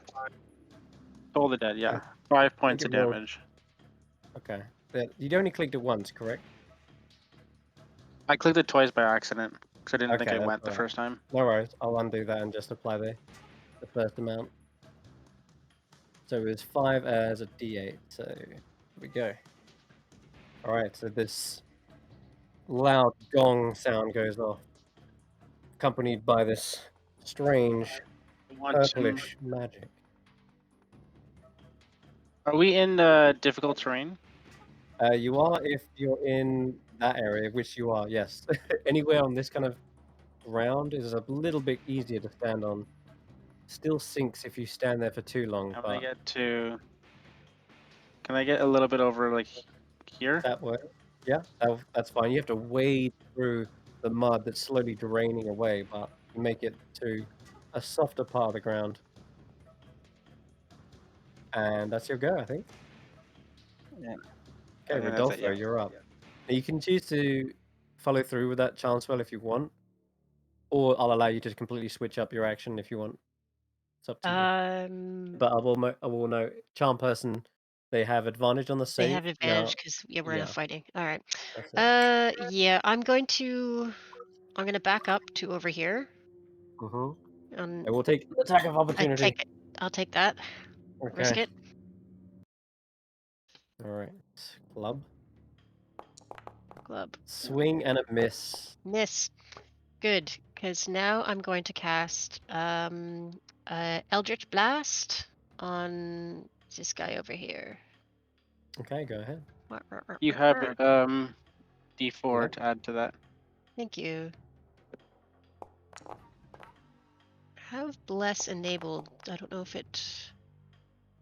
No, it's not automatically set to trigger, but Okay. It's as probably I have not making as I sense. have access to your sheet. 11. Okay, let's see. That's not actually on First two will definitely need D4. 11, sorry. 11 misses, I'm afraid. And they seem to just swing and pirouette out of the way. Okay. Oh. They are ready for a fight, indeed. Putain. They're still kind of holding their head, though. They're like, Yeah. wincing from that Toll the Dead that's done a number on them, for sure. Okay. I'm gonna crouch down and make myself a small target and wait for my next turn. Okay. Who's up next? Who's up next? It's Tanwen. Kicks our butts.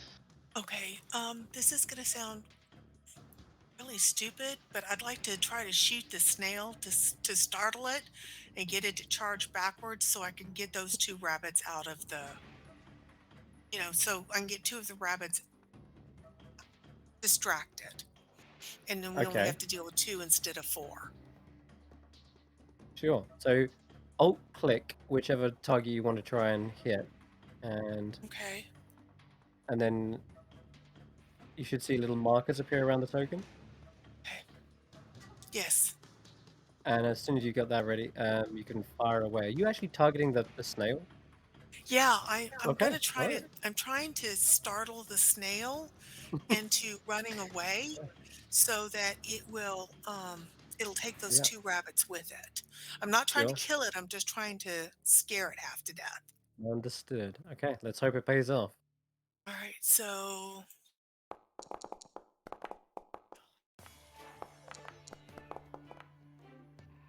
Oh, that was a good hit, and a lot max damage as well. Well, ouch! The snail rears back in pain and agony from that attack.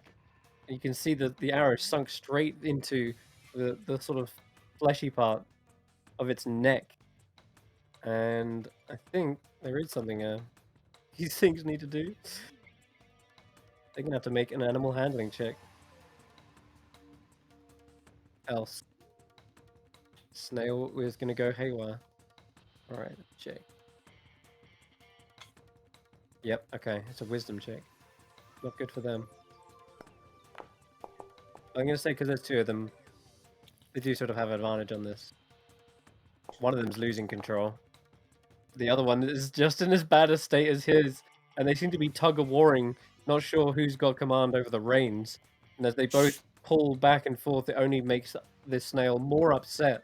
And you start to see it pulling away into its shell, trying to swing around with its back end to knock them back.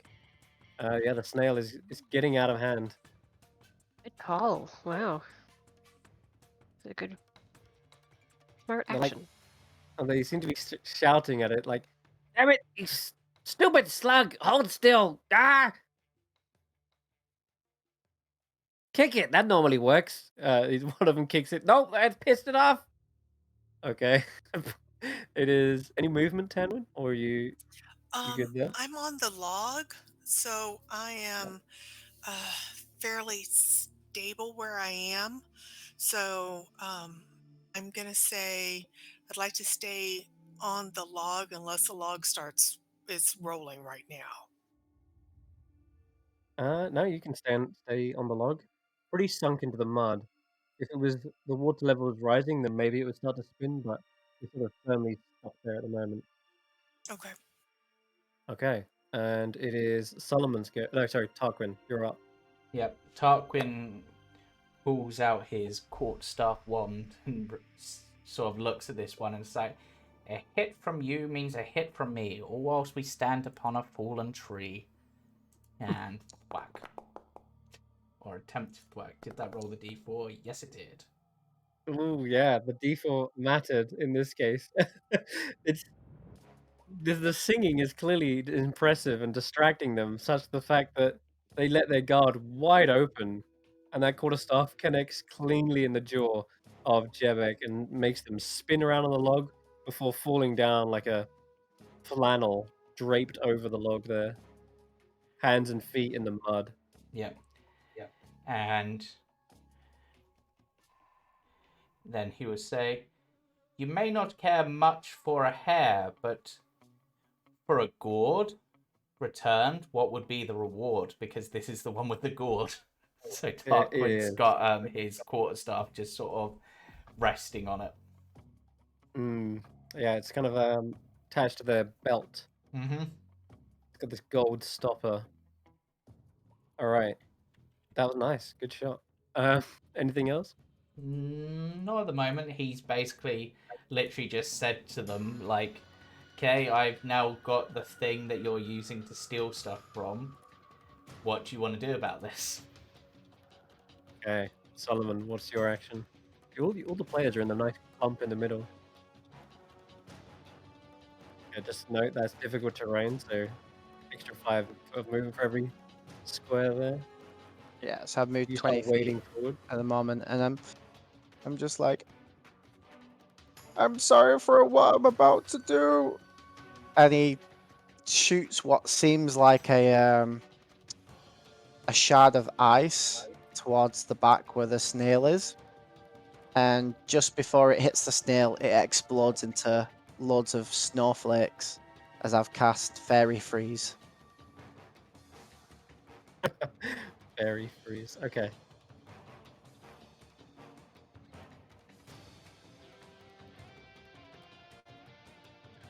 He thought it was That's a going to big damage him, but That's a it big territory. Nice. yeah, he thought it was going to damage them, but it didn't. It did a different spell instead. Mm-hmm. Did it place the template? Place a template, and it was over all 3 of them.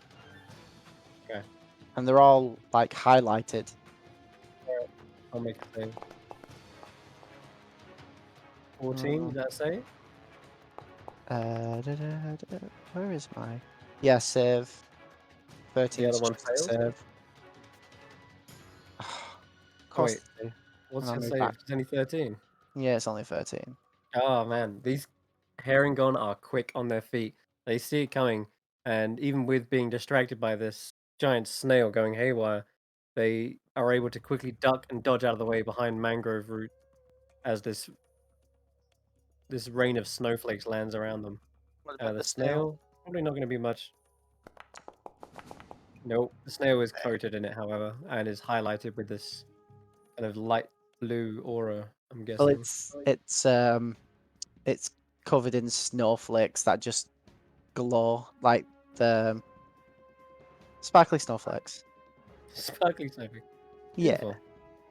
Okay. Yeah. I even have a thing for it. Nope. Find it off the top of my. But yeah, I do. Verify. Yeah. It's called one. Oh, it's super verified. Uh, maybe too much. All right. To be honest, the verify has rained down on the snail, making it anyone's attacks advantage on those. But the snail's already taken a nasty hit. Okay, these 2 brigands, they're probably trying to get the snail to calm down, but they're having no luck here. Upon seeing that one of their Herringon has dropped as well, she turns to the other and says, "Ah, Crap! Get the gourd! Get it! Longscarf's not going to be happy with us if we lose that thing. So that's his. Let's see what he does. Poor snail.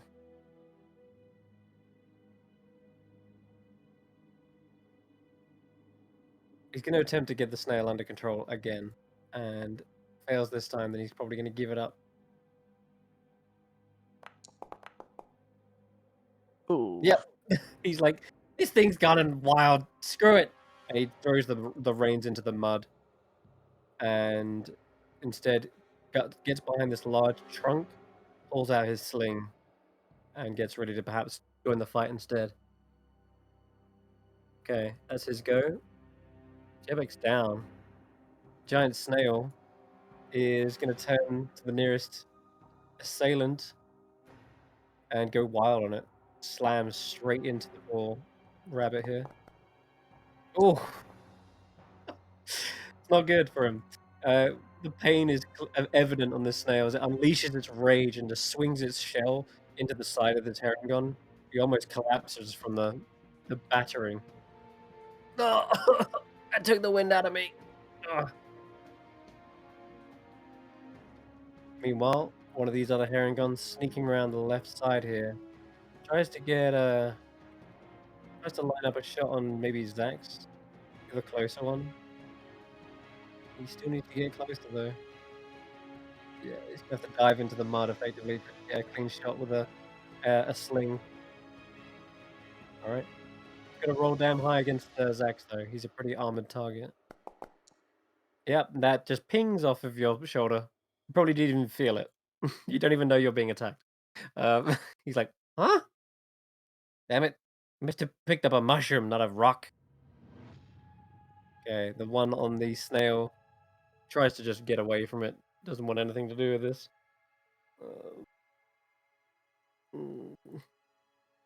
Attack opportunity. I'm going to disengage with him. And he's going to sprint over somewhere around here. Behind the log as well.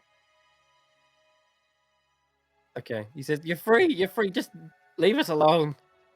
Meanwhile, this one's coming around the side, leaps over the muck and mire, having to not wade through it like you guys. Gets close enough to pull back the sling and fire it at. Let's go with Tanwen, the closer one there. And let's get it. Ooh, rolling bad. Yep, that goes past your shoulder. You feel it like whiff through your hair. That's it. That's its go. Kind of back to the top here. This guy was firing with disadvantage. He's just going to hop around. He's going to go for a long shot on Rodolfo. He's got disadvantage either way, but might as well take the gamble. Nope, another natural one. No. He trips and slips on the mud as he lands and just falls face first into it, like, Bleh! Excellent. And that's no good for him. Xaxx, you're back. Okay, let's. They seem to be pretty quick, so I'm just gonna stick with what's working well. And is it Alt? Quick. Yep, And just to target them.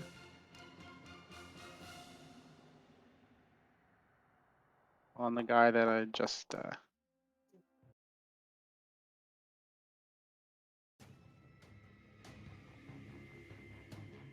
There it is. He fails with an 8. And the Toll of the Dead strikes true. Ah, what? Where's that ringing? Bad time to have big ears. Oh. Okay. And then I'm going to continue trying to move away a little bit, trying to give some space. And I'm going to go actually just up this way. Okay. A little bit. Yeah, climbing onto a ridge of spongier earth. You do manage to get closer, fanning out from the others. Okay, Rodolfo. The same one that Xaxx just blasted. I'm going to Eldritch Blast him. Just occurred to me how many ranged combatants 13. there are of you. Ooh, 13 just Ooh. barely Oh, misses. plus bless. It did the bless What? automatically. It's there, that one Yeah, we've d4. heard of it. Ah, bloody hell. Alright, fine. Ugh. Sorry. Curse this swamp. This is terrible. We go to check both ears are still intact, and thankfully they went in between the ears. Alright, I'm gonna retreat. Next. Should add the Oops. at the Retreat myself right off the map. Alright. Retreat into cover here. Okay. I've got the map grid up, so you should be able to see how much movement you've got. Yep. Yeah, you make it over there, I think. Yep. Cool. All Just right. couldn't move myself for that. It's Tanwen's go.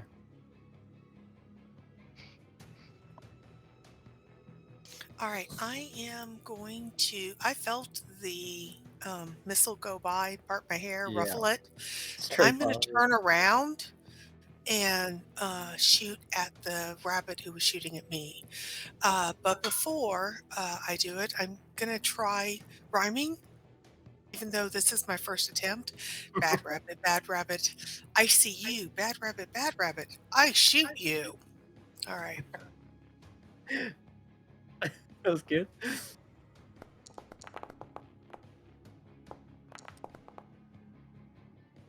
Oh no.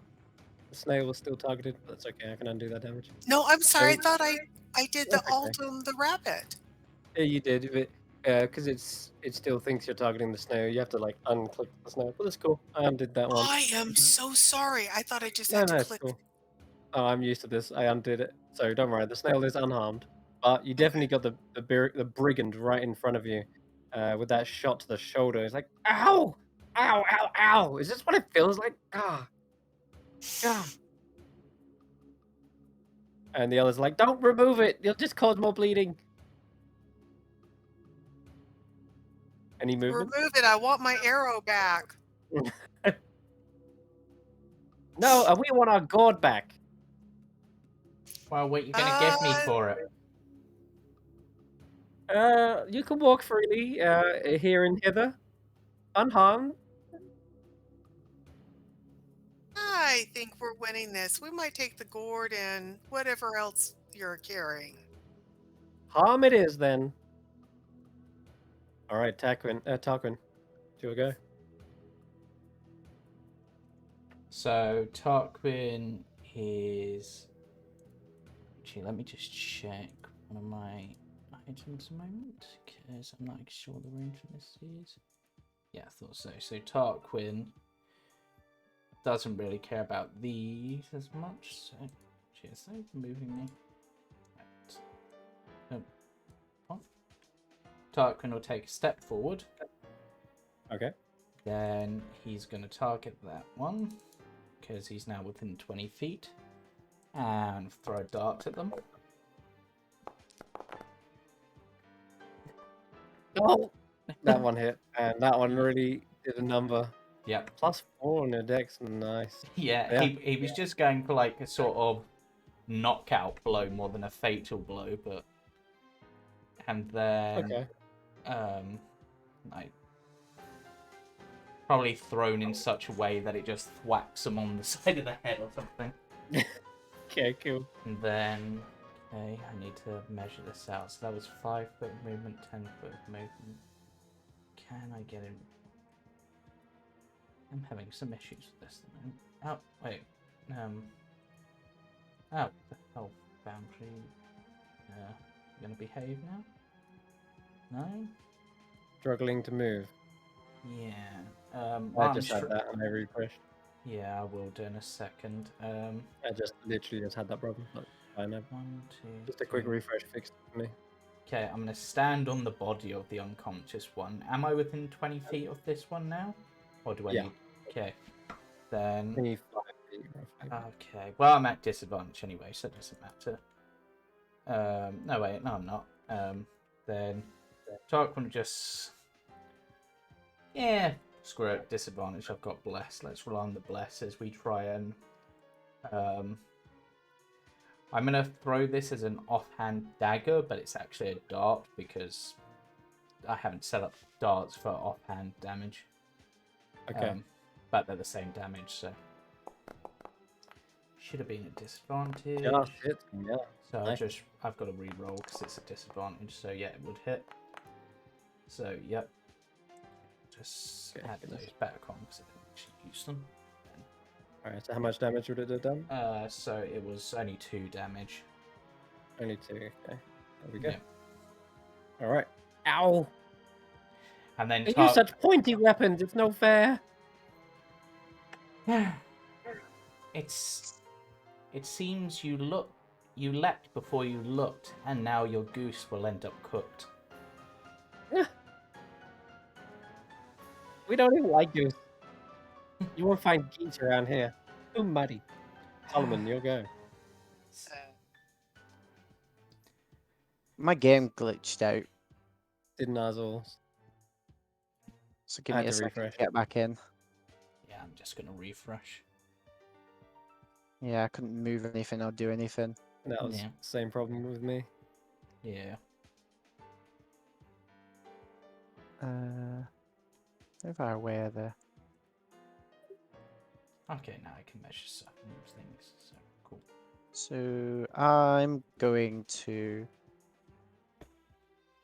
5. Because I'm stepping off the log. So that'd be regular, wouldn't it? Yeah, just step off the log, no problem. Then moving through here is difficult. Yeah.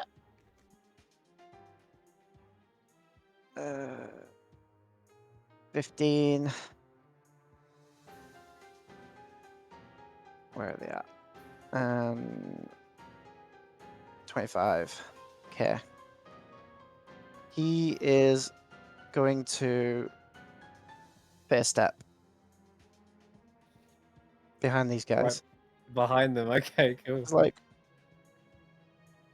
I would like it kindly if you wouldn't hurt my friends. And the first step charms them. They have to make a save. Oh, wisdom save. Do they have advantage for being in combat? It It would say if it does, otherwise. Up to 2 creatures of choice must succeed on a wisdom saving throw or be charmed for 1 minute. It doesn't say anything about whether it's in combat or not, just until we Alright. damage them. Gotcha. Alright. Wisdom number 1 fails. Wisdom number 2 fails. They are both charmed by you. That doesn't mean they see the others as allies, but you are definitely a friend of theirs that they won't attack. And then he goes to. They turn around and like, oh, it's a bad time you showed up. It's just They're over there on the log. and as a bonus action, because that was a bonus action, he goes to cast a spell on them, and as he puts his arms out, all his bones start to crack and move in place. As he is no longer Solomon, he is Wolf Solomon. Ooh. Which is basically, it's a wolf made up of just leaves. Oh, nice. And sadness. Cool. Very And cool. sadness. And definitely sadness. It's a whimpering wolf.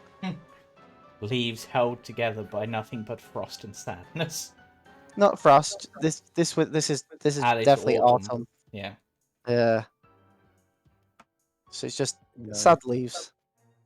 I like to think Okay. that if you look close enough, each of the leaves is made up of tiny little frowny faces. Frowny face. But that's Very good. my action to do that. So Yeah, they turn around. They're like, wait. When did I thought we had a snail, not a wolf? Oh well. Good boy. Just wait till the brigands finish these guys off, and then we'll give you a treat or something. I've got an image which may be apt for what you're describing. so yeah, that'll do. More brown, but Yeah, sure. Yeah, more like autumn colors. yeah. Okay, cool. Good round. It's on to the herring guns, guys. The one right next to you is just sort of patting you for a moment before getting back to the action. You couldn't resist. But they did not like getting shot at by Tanwen, and your superior ranged weaponry is proving a big problem. I'm gonna have this one come out of cover. Get to here, do a standing leap, and he's Attack. actually gonna do Are you attacking him? I'll attack that one person with my reaction. You can. You'll lend the charm. It'll end the charm on him. Yep. The other guy will be like really confused, but Okay, so just about to move away. You wanna yeah, play on his ankles? I was waiting for that. I do need to check what it would be to attack. Well, +4 to hit. I can actually polymorph your character into a wolf. Oh, that would be great. Yeah, you want me to do that? Yeah. Is it just wolf, right? Just wolf. It's all I can do. Okay. Quarter thing. Okay. There you go. You should have your wisdom and intellect and charisma the same. Now you've got Yeah. strength, dex, and carnival wolf. Yeah. All right. Target him and bite. Ow! Big ow. Okay, that was a nice hit. You see the Herringons trying to leap. They're like lining up this running jump across the river and then sort of biting onto its ankle. Needs to make a strength save, which it does succeed. And it's just like, ow! Ah, bad dog! And tries to kick you with its other foot while limping on the other. And turns around, just throws its sling into the mud and tries to swing at you with the club instead. And yeah, it's suddenly turned on you. Bad dog. Bad club. Yeah, that hits. I'm afraid so. Okay. And if you're wondering why it's got advantage, you see the Herringon does maneuver around to sort of flank and try to get onto your blind side effectively. But yeah, Would That's it be flanking if the other guy's technically an ally? it's an ally of his, yeah, but not an ally. It's difficult. But back tactics just needs him to have an Oh, ally. pack tactics. All right. Yeah. I got Anyways, so that's its go. Jamey's still unconscious. Giant Snail begins to run away from this situation, badly injured, believe it or not, from that one arrow. And you see it slowly, very slowly, moving through the mud and muck. Wiggles away, and its shell is in the fog in the distance now.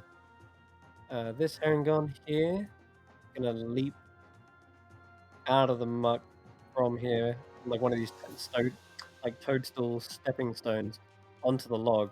And Tarquin, you're standing right next to him. Yep. He's gonna try and get a hold of this gourd Mm-hmm. and get away. But you will have an attack of opportunity. Okay. Let's target him and whack.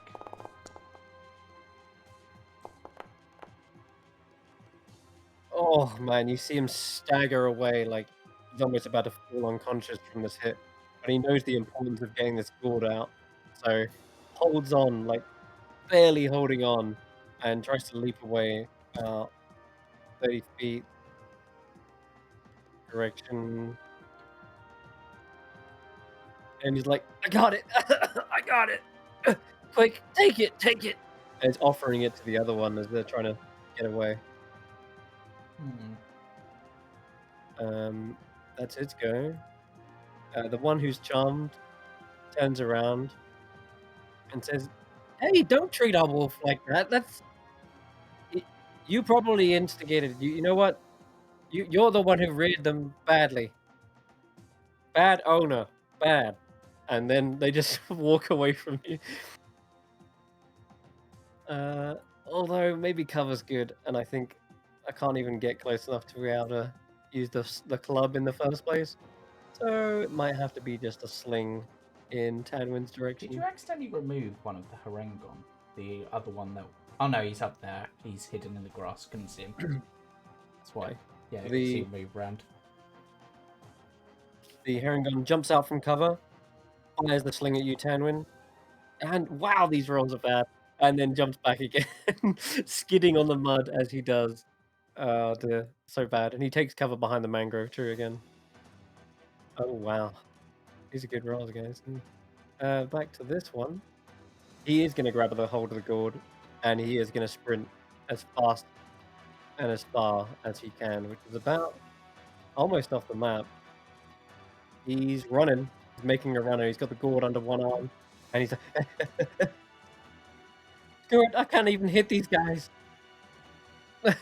which is actually the truth. No one's even been damaged yet.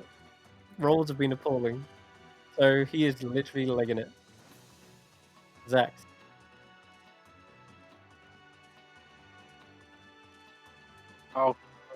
Okay. Same guy. There's one more. There. Oh wait, I can get right up into him, can't I? Hold on. Oh, that is a Giant big parrot. ass. That is a big What ass is rabbit. that? It's a giant herring. That's what they look like. Pretty cool art. I can't move. I I like can't the move for outfit, some yeah. reason. You might Okay, need to we- refresh. That happened to me. Yeah, that happened to Mm. everyone. I think just a quick refresh fixed it though. You're stuck in the mud. That's why I said you shouldn't stand still for too long. You stink.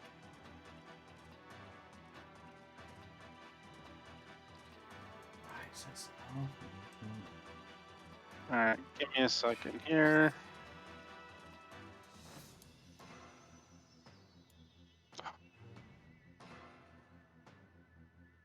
Yep, I'm just okay. How far away am I from the guy with the who had the gourd? He's 80 foot away from you. No, the guy who had the gourd before him, who's right across from me. He's only 25 foot away from you. Not the super. Okay. I am. And he's looking very bad. Well, it's He's taking like a while to load up. he's dizzying, like staggering in the mud. Probably crawling away on his hands and knees, looking very sorry for himself.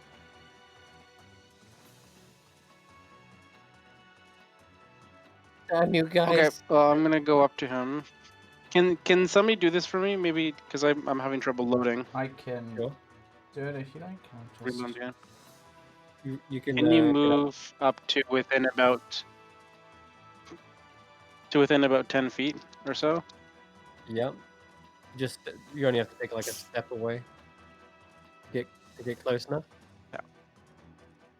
And then I'm gonna open up my mouth and breath weapon him. Oh, brutal. Okay, sure. I'll do that for you. And see.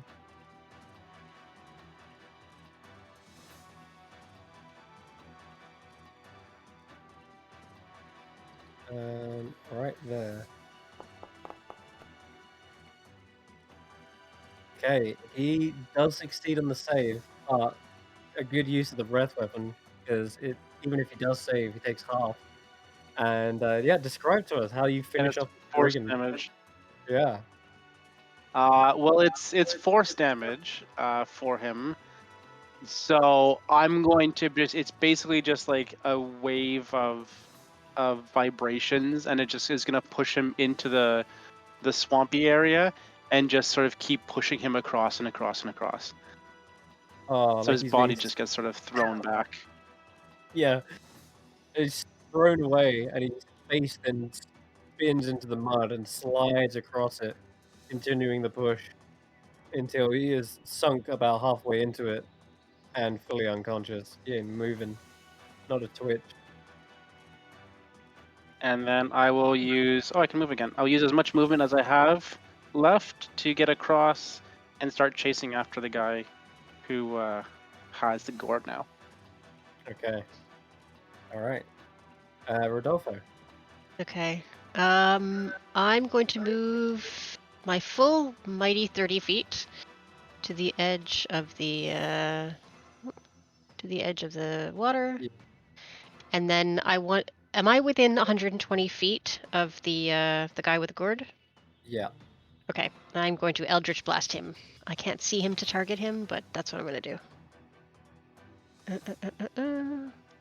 Which is 120 feet range. That's a hit. That's... Woo, finally! Yeah. Finally! 3/4. Clip 3 on the back mighty, of the mighty shoulder. points. Yeah, these guys don't seem that tough, but he gets hit on the shoulder, staggers in the mud before righting himself and continuing his sprint. Xaxx, it is up to you. Keep doing that foul brassing. Yep, Okay. that's and yeah, I will shout encouragement to my friend. Go, go, go! And that's it. That's all I could do. Very nice. All right. I have and only one action per Okay, turn. I would like to move 30 foot forward. 5, 15, 20. You can move across the log, but then after that, the mud becomes difficult terrain. Okay. But I can move a little bit closer, right? Or, Yeah, I I'm can sorry. give you 5, 10, 15 to there. You could jump off the log to there, 25, and you could probably get. About here. Sorry, whoops, read the wrong. Okay. You can get to about there. All right. I can't see the guy who ran away, so I can target him. But Really? I assume I'm Should be close here. enough to fire. Should be right No, can't see him. He's beneath the trees. Yeah, he's Oh, like right, in the perfect. background. I guess he's got cover then. Okay. Pokes his head out for a minute. All right. Since Target him and then. I can't see him, I am gonna fire at the guy who keeps popping out and annoying me. Okay. All right, so inventory. I am running. He's also got cover of- behind the mangrove roots, but Yeah. you can make a shot He's- like trying to clip him as he's. Well, yeah, with a 24, it weaves straight in between all the roots and branches, and he doesn't suspect it's going to hit him, but it pierces and penetrates all of those roots and falls over. He's done. What? Just hit.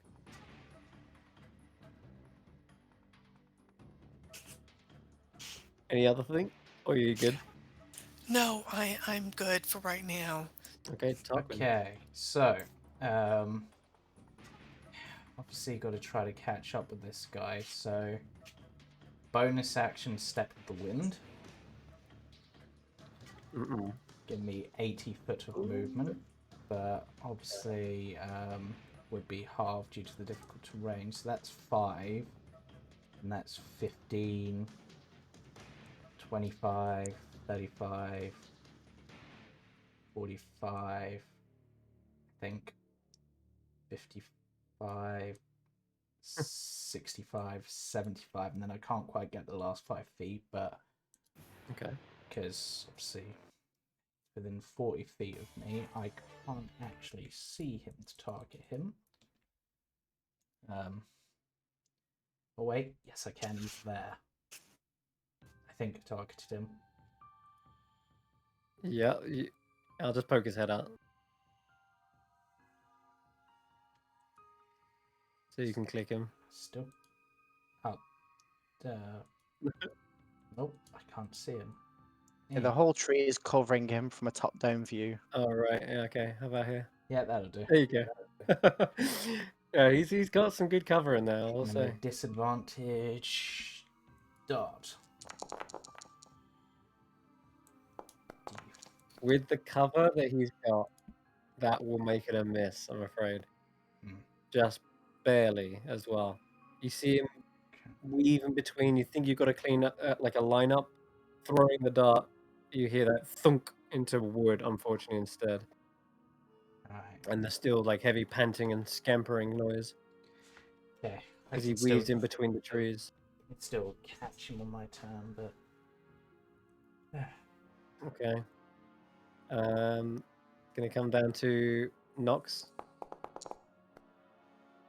Without any hesitation, you straight into the bite. This thing is trying to hold you back.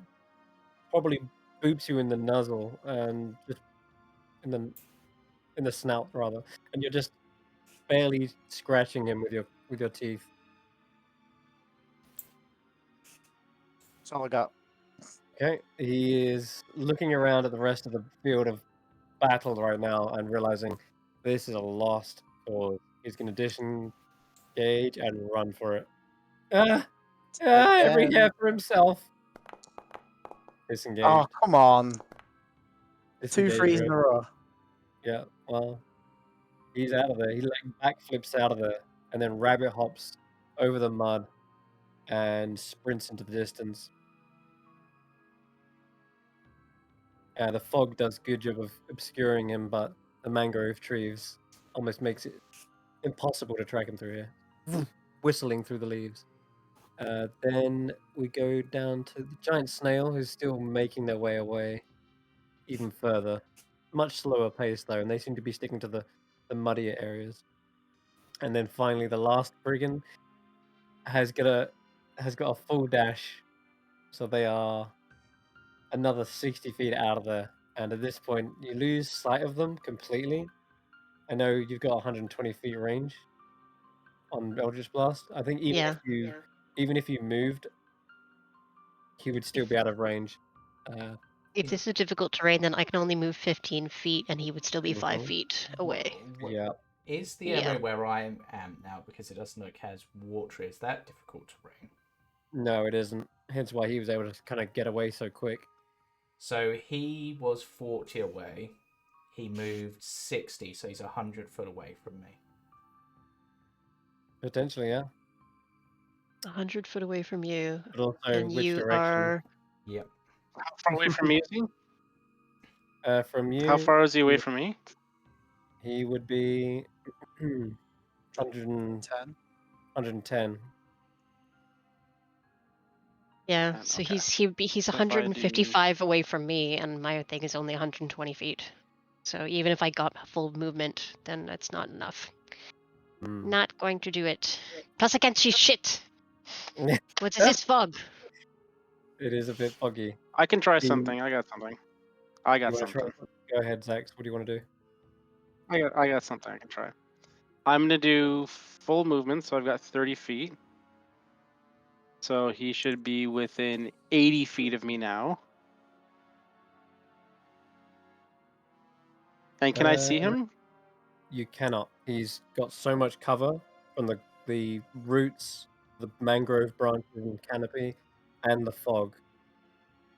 So you can hear him perhaps whistling through, and you know a general direction which he sprinted, but you haven't got direct line of sight. General area, right? Yes. Okay. I'm going to, in that general area, I have a 90-foot range, so it's within range. I have a 20-foot sphere. I'm going to cast Sleep. Uh-oh. Interesting. That is a good idea.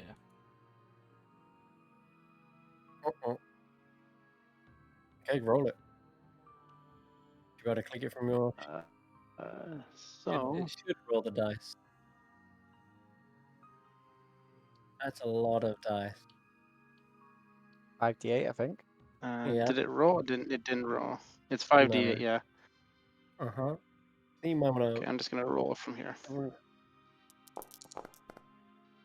Oh, not good for the brigand. That's... So if he has less than 22 hit points, he falls unconscious. He didn't have max... He didn't even have that as a max HP.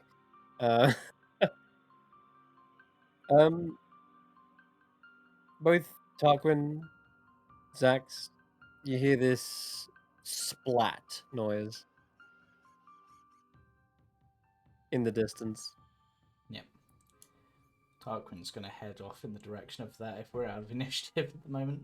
And we're out of combat. Yep, so he's going to head off in that direction using his keen hearing to perhaps listen for the sound of snores. Or I'll head over and try and help with I'm going to wait for Tanwen and Rodolfo. Rodolfo's gonna go over to the fallen herringhorn, and he wants if are they dead? He wants to loot Uh, their pockets. He's gonna oh pickpocket them. well, they're not gonna stop you, that's for sure.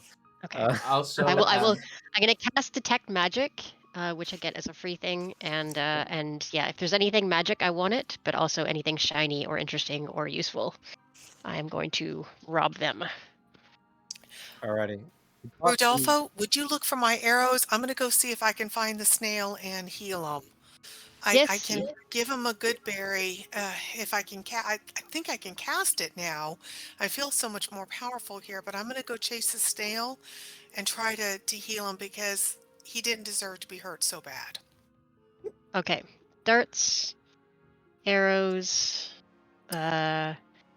gold stuff, trinkets, rope, whatever's useful. Yeah, I'm gonna rob them blind because they were gonna do that to us, So and they I have, probably would have done it anyway.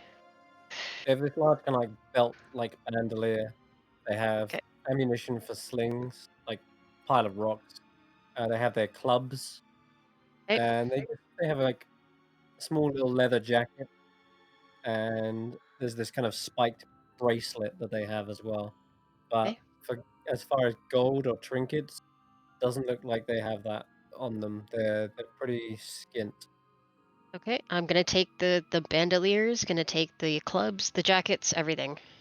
All right. This Yeah, you leave the them in I'm gonna their take the slack. slings as well as the material for the slings. What do you call whatever you call that ammo? Yeah, Uh, they're just yeah, pebbles basically. yeah, Okay. gonna take that too. All right. Once, And the yeah, go sorry, ahead. you go on. No, I'm good. I'm good. Plus whatever darts and Once Tarquin gets here, Mr. Crunchy puts his teeth around the rabbit's neck, and unless Tarquin stops him, he Tarquin raises a puts out hand of his misery. for a moment and just sort of looks thoughtful for a moment, and is just like,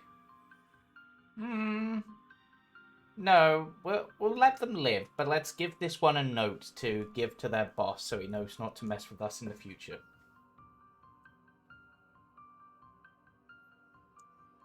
He whimpers and removes his teeth. Yeah.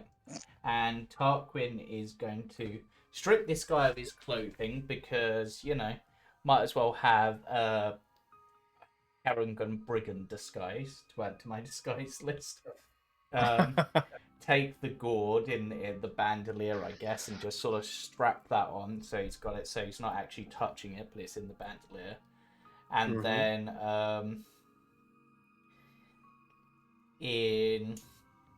I'm just trying to think how to do this. Did this guy get injured, this one? Yes. Okay. Tarquin is going to run a finger through one of the wounds and write on this guy's back in blood. brutal. And just be like, what was the name? It was something Longscarf, right? Agdon long scarf. Yeah. Long scar, yeah. Scarf. Long scarf, if you want to continue to laugh, then do not mess with the carnival cards. And it's simply in blood on this guy's back.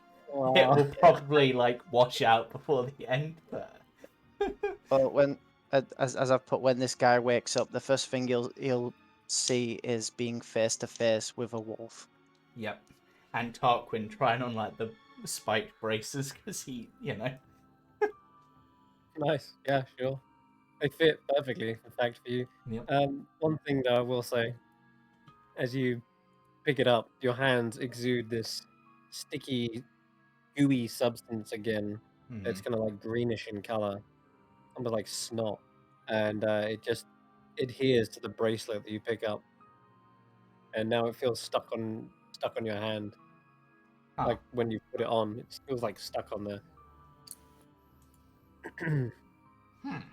In fact, it's the same when you peel off the clothes that are literally stuck to your hands. That's kind of gross. Yeah. he just sort of tries to peel them off and then just puts them in his bag for now. Okay. And I've added Harangon Brigand Disguise, and then I'm just gonna sort of just flick this guy on the nose to wake him up.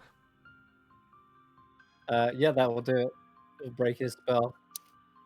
One quick question. What about the gourd? What's So I took because it was obviously in a bandolier that Jebek had. So I've sort of just taken the bandolier and strapped that around myself. Gotcha. Okay, so you got it. Yeah. All right. So he wakes up, scrambles away from the wolf. Ah! Don't eat me! And he tries to get to his feet. And as he does, Tarquin is just to be mean, is just going to sweep out his legs with his staff. Oh god, he's back onto the mud. And just be like, I didn't say you could stand up. All right, look, we give up. You win. Tarquin just grins and goes, well then, I wrote it on your bag, but in case it washes off, because Pumsia does lag, a message I have for your leader. Tell Longscarf if he wants to live a happy life full of laughs, not to mess with the carnival cards. Carnival cards? That's us, by the way, just in case you didn't get that. Who even are you guys? You're clearly not pushovers. Group of adventurers, just looking for some lost things. And hence why we don't appreciate things people trying to steal things from us, particularly memories. Can I go? Yep, I just sort of call out to the others. Any of you got anything you want to send to this guy's leader message-wise? Hopefully I'm too far away now because I'm chasing this snail trying to catch up and heal it. Definitely. I will say so, yeah. How about you, Xaxx? Anything you want to send to their boss?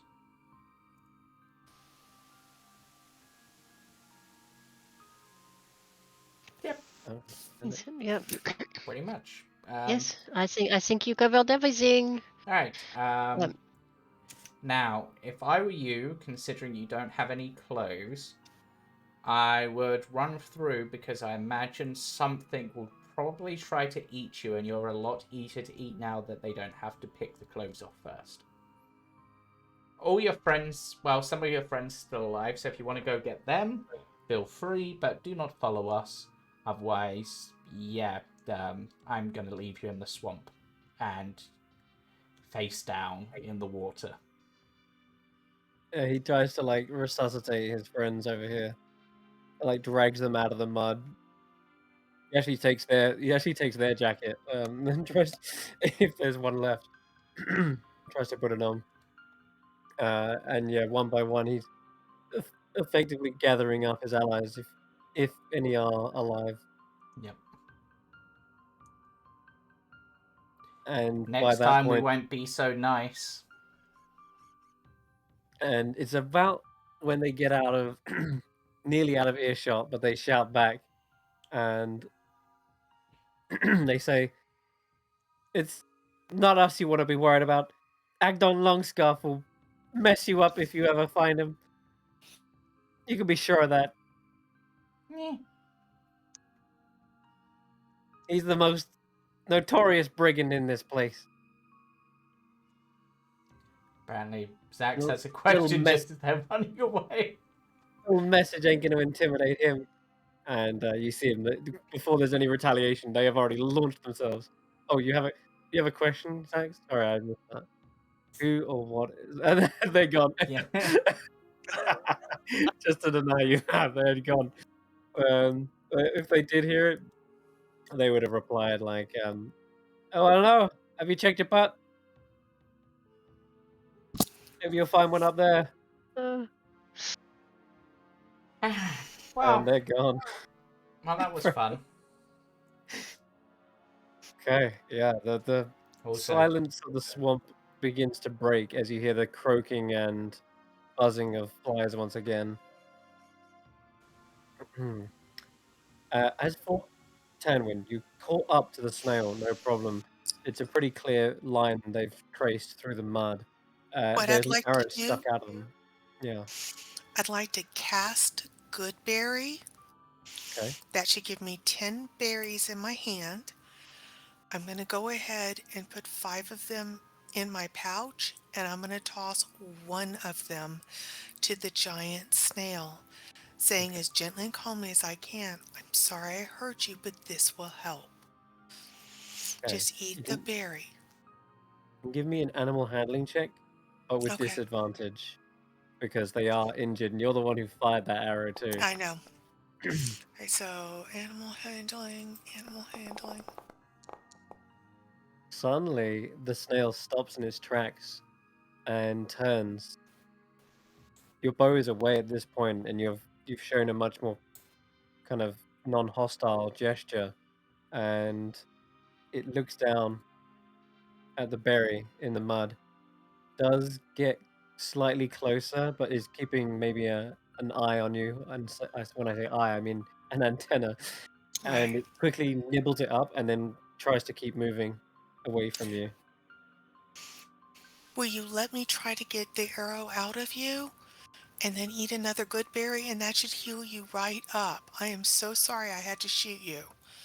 I really, really am sorry that you were hurt, and I don't want you to go into the swamp hurt. It doesn't seem to understand a word you're saying, but you can attempt to try and get up to it, and it's not running away as fast this time. It's sort of just Okay. it's more like backing up from where you Okay. were, but it seems though it is nibbled up the good berry. It's nibbling away on it right now. Right. So I'm going to hold the good berries in front of me. I'm going to walk very slowly towards the back of it Hmm. to see if I can toss another good berry right in front of it to keep it distracted, get up on the shell, and get that arrow out. I know it's going to hurt really bad when I pull it out, but hopefully the good berries, the first one's starting to work, and the second one will heal it completely. Okay. You can give me a medicine check, I think is appropriate here. Okay, skills, nature. Oh, Just to there it remove an is. arrow. Ooh. Okay. Just grabbing even the tip of the arrow seems to set off a spike of pain into its neck, and it rears back suddenly, attempting to perhaps knock you off of the shell. All right. Do you And want an athletics check or yeah, dexterity? you can either acrobatics or athletics, and you got to beat a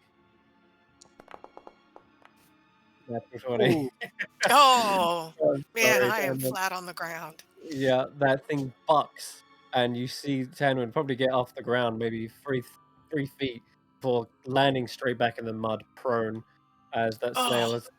And in that motion, it's also leapt away and over a log and pushing into the mangroves further. okay. I'm afraid that snail is Yeah, making a fast sprint. I tried. At least it got a good berry, which will Yeah. it help it heal a little bit, and hopefully it'll go to somewhere who can remove the arrow and heal it the rest of the way. Okay. But at least I tried. I didn't leave it to die in the swamp in pain and No, alone and suffering. that's true.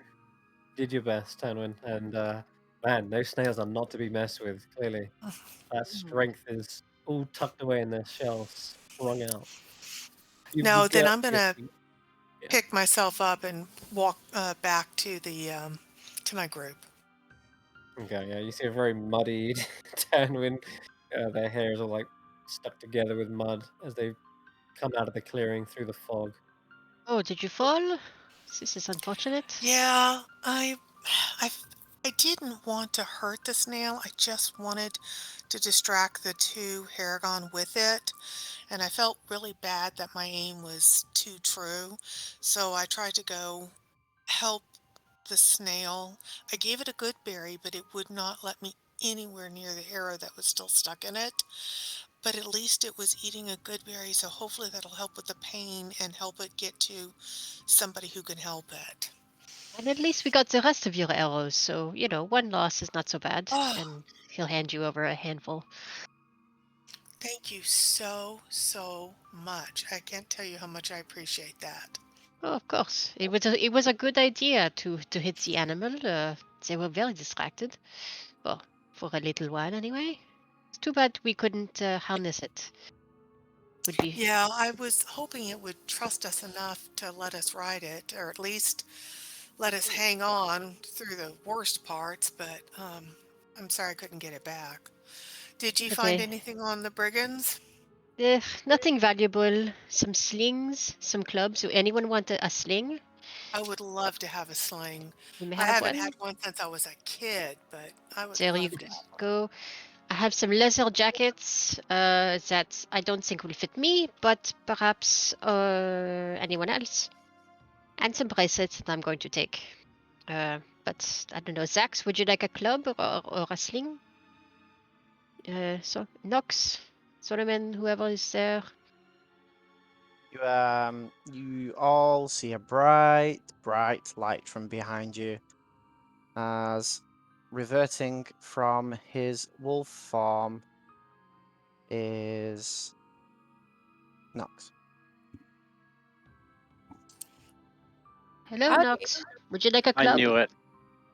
Yeah, I'll take a club. Yeah. Oh, yes. Well, Here you go. welcome Thank back. you so much. Yes, it's very welcome. It's nice to see you again. Have you been caught up on what has happened? Not really. No. Ah, we fought some I'm rabbits. just going with the flow. You turned into a wolf. It was great. Fantastic. Oh, Magnifique. that's so cool. So before we go on, how do I take a sling from Rodolfo You've and got one add now. it? Oh, I've I'm already done it. sorry. That's cool. Okay. But if you wanted to do that in the future, what you could do is you press Control Space. It'll bring up a little menu, Okay. and you can just type in sling, and then you should see it there in items. Don't All pick the right. ones with +1. It should be just sling, and you can drag that from there onto your inventory. Okay. So And she that's it.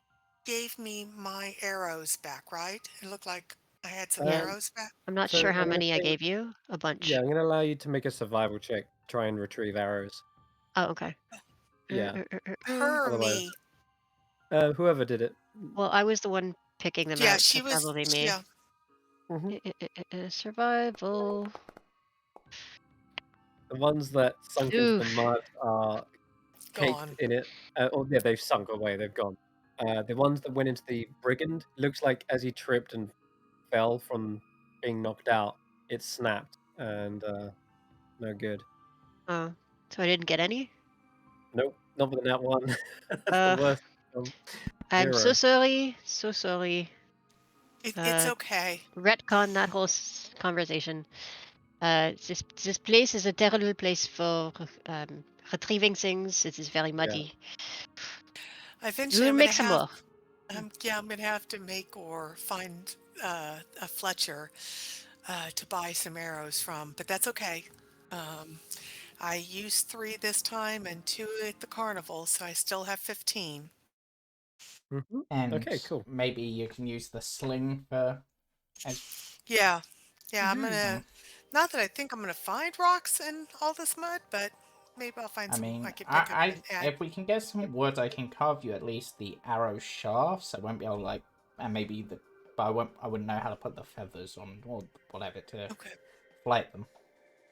Well, thank you. I appreciate that. Tarquin is proficient in wood carving. We will we'll figure it out as we go. Speaking of which, we hardly got any way from the bridge before those brigands got us, and I think we were going to head towards the tower.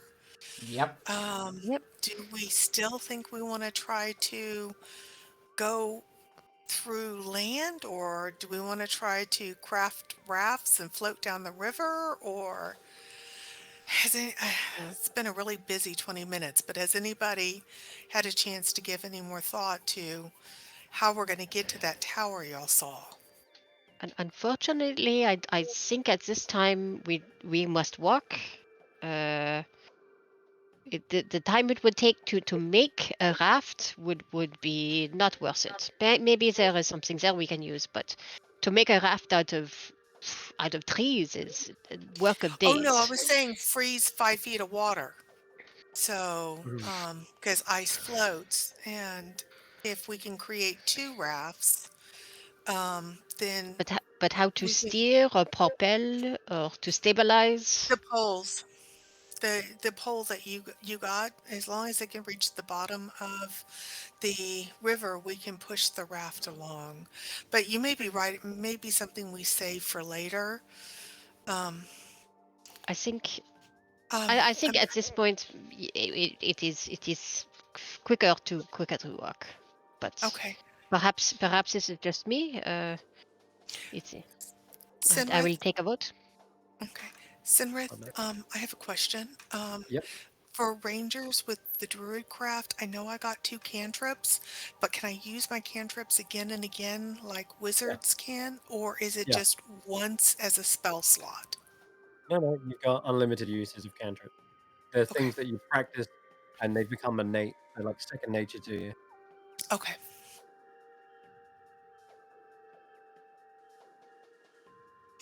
So Well as then, Xaxx said, they estimate about a 4 or 5 mile trek through this place.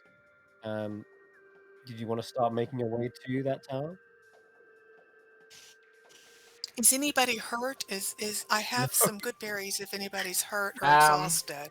no, That's honestly, those Harengon were honestly a bit of a disgrace. Clearly, as the song said, I'm the superior Harengon, and they're just not worth our time because they couldn't hit any of us. Or I think they hit Xaxx once, but it sort of just bounced off. They didn't have any power behind it. Just terrible. No, they did not Well, hit me. I did not hit them very much, but at least I avoided that. Well, Tarquin, we think you're the superior Haragon no matter what. Yep. So I kind of want to run into this long scarf just to see how good he is. I bet you Longscarf's never been a king, and you've been crowned, my True. friend. I True. bet you it took a very long time to come up with that little rhyme of theirs. Yep. Yours was Mine was sort of ad lib. yeah, mine was off Mm. the cuff. as you say this, and everyone's completely unharmed, and there's a moment when you say you were crowned. Tarquin, you see a ring of mushrooms suddenly sprout up around you. They seem to be almost a yellowy color. Oh, What did you do? I don't know. Hello, mushrooms. They take a little bow at you, Hi. directly at you because they surround you, before suddenly sinking back into the mud. oh, Um, they respect royalty. I suppose. As you also look out towards the tower, from this angle, or maybe this position, it almost looks like even the tower is slightly bowing to you as well. Okay, this is a little strange. This is a Uh, lot strange, Rodolfo, but you know what? If this will get us where we need to go faster or easier, I am all for hailing King Tarquin. exactly, Your Majesty. Tarquin will consider this, and then he's just going to call out hope to mushrooms. Mushrooms. Would you mind leading us to that tower by the safest route? For people who like to walk on land, Yes. You hear this land dwellers. you hear this regurgitated squelch again as like water suddenly starts spouting out from somewhere. You can see it like a little geyser maybe underneath the water bubbling up, and behind you the puddles start to grow wider and wider. But in front of you, you start to see it perhaps draining away slightly, and in fact, you also would see a set of fireflies, kind of almost in a reddish, royal red color, begin to flutter in front of you, and they seem to Hmm. be suddenly leading the way. Well, let's follow them, I guess. Well, this is very unexpected. Yep. But how lovely. You know what? They even start to form into 2 rows, like a runway for you. Well, let's just follow this path along, I guess. And just sort of Yes, taps the ground as they go with his stick. yeah. I was going to suggest that, but I don't want to offend our guides. But yes, I think we should all proceed with a little tiny bit of caution. Okay. All right. And check if there's anything in the way. You know what? No, I'm going to say this continues on for a long while. Like the ground behind you getting slowly more wet and flooded, but the ground in front remains kind of a spongy spring in your step terrain, and it gets you there perhaps quicker than what you had anticipated. And all the while, those little fairies forming that nice row, like I said, a runway for you, just illuminating the distant, and even the fog begins to clear. And up ahead, I'll take you to a little bit of art for you, more art. Let's see. Check on the screen. To your right. Hey, there we go. Ooh. Out of the clearing, you start to see the tower before you. This full 5 mile journey, it went in minutes. You were, like I said, it felt like you had a spring in your step from the spongy terrain. The fairies do disperse once you start to come through this clearing, and up ahead, you see that gloomy looking tower, seemingly abandoned, entangled and choked by vines and thorns. And sure enough, as Xaxx uh, told you about, there is a balloon punctured on the top, hanging by maybe a thread, who knows, with the basket swinging in the breeze, dangling from the very top. Does it See look the to you person? as if Does it? the vines are holding it up? I don't know if they're holding it up or holding it down. Mm. I mean, they are so entangled. I can't tell the purpose of the vines. Or maybe they're like arms trying to push it over. Could be, yes. Who knows in this Um, place? y'all said that you saw people in the balloon. Maybe we should call up and see if they're still there. Hmm. All right, y'all Hmm. stand back. I will go up as close as I can and call up, but I expect y'all to save my butt if I'm about to do something stupid. Oh, take you to this one instead. Oh, man. You can You can approach, and I I'm still got to pick. I'm gonna approach as close as I can, where I think I can shout up, um, "Oi! Anybody there in the balloon basket? Is anybody there?" Oi! Oi, yeah, Oi! Oi! you hear. Um, I'm sorry, that was my best Cockney accent. So, you hear. 20 years of watching EastEnders has not fixed the American in my accent. You do hear a voice, and it comes back with a very regal and almost an air of nobility to the voice, and says, "Oh goodness, thank the heavens! But oh, keep your voice down." Oh, okay. You can hear it's a whisper. It's like a stage whisper, trying to elevate their voice enough that they can hear you, but also kind of keeping it hushed. And says, I do indeed need your help. I'm afraid I'm in a bit of a bind. There's something below." What's below?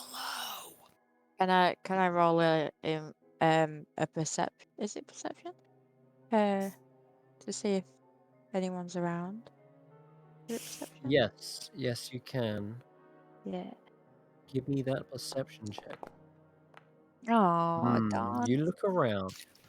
You spot a mess of tangled roots and thorns that have crept up and almost engulfed the entire base. The doorway's somewhere in there, but even that's hard to spot.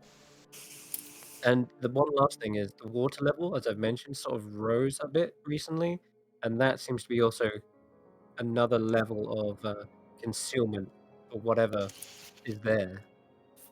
Only the smallest bits of reeds can be spotted poking out of the top, like fingers out of the muck. Xaxx, Tarquin, see if you can see anything in the water below the balloon. Tarquin will have a look, see if he can see anything below. You can also make a perception check.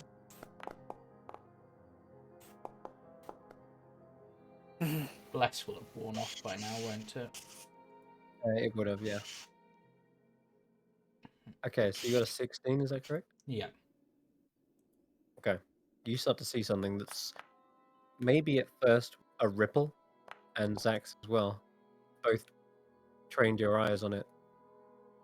It starts as a ripple, but you swear you saw one of those long, thorny vines begin to slither, and it sinks into the water deeper, almost like it sensed you watching it.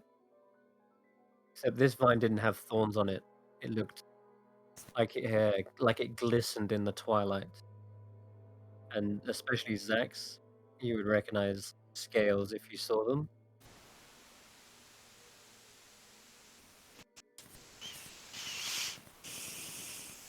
And you hear, yes,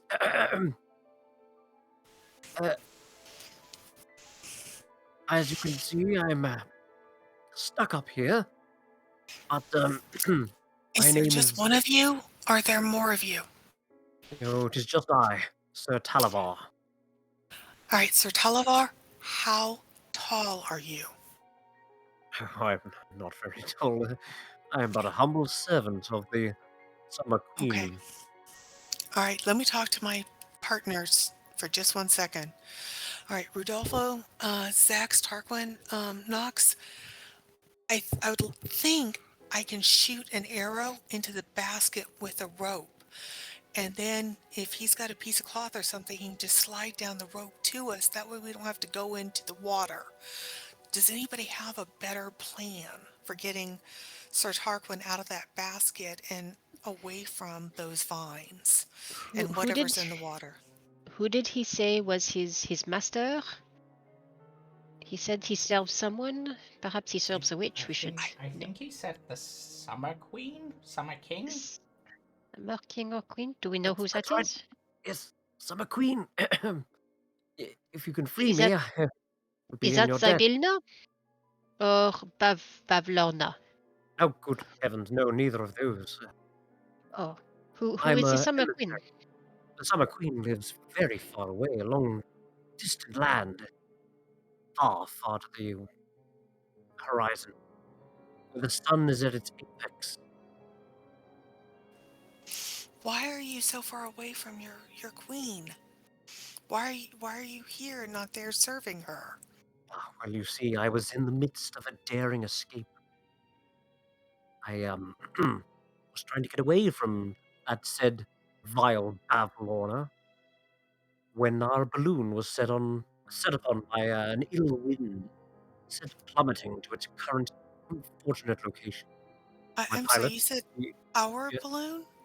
But you said you yes, were alone. I am now, but my dear pilot, the Honourable Wigglewog, did not survive. I've been trapped up here for a while now. You can help me. I must tell my queen of the fall of Prismere. Well, Well, guys, what do y'all we think? have an idea how to get you down, but Keep it. Yes, and you should keep it down as well. how What? heavy are you? No, I'm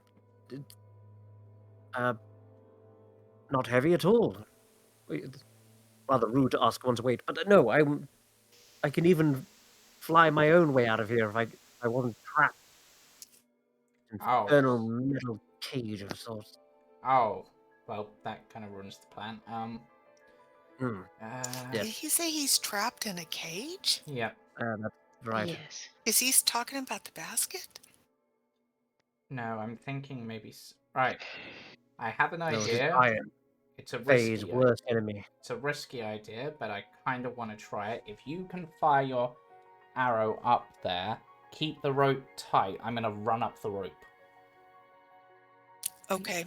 Mhm. So where do you want me to aim? Above the basket? Just sort of do you want me in to the aim at basket, the and I should be basket? able to. We know that the wickerwork will hold. I'm wondering if I should aim towards the stonework. I mean, Mm. has it got like little, like horns that almost seem to be jutting out? There is actually, yeah. Do you think you could loop it around one of those horns somehow? I don't know. I don't think I can loop. I can do a lot of amazing things, but I don't think I can do a 360 circle around that with one of my arrows. Hmm.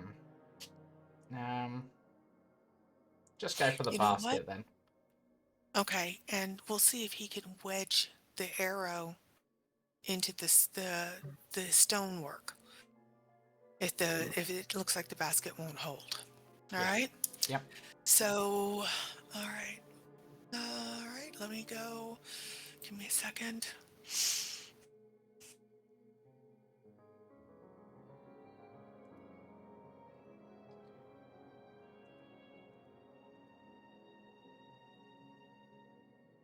Come on. Oh, It's yeah, not should I rolling. attack this question? You have to click attack on the chat because otherwise you need to target normally. Oh, I'm sorry. I apologize. So, In the chat, it just says attack. Alt. mhm. Yeah, you should be able to just click attack in the chat. Okay. Ah, Okay, so from this distance, which is quite a quite a way, because the surrounding swamp it's like a moat almost, and even at the base, these tangled thorns wouldn't be able to you wouldn't be able to stand underneath them and fire up.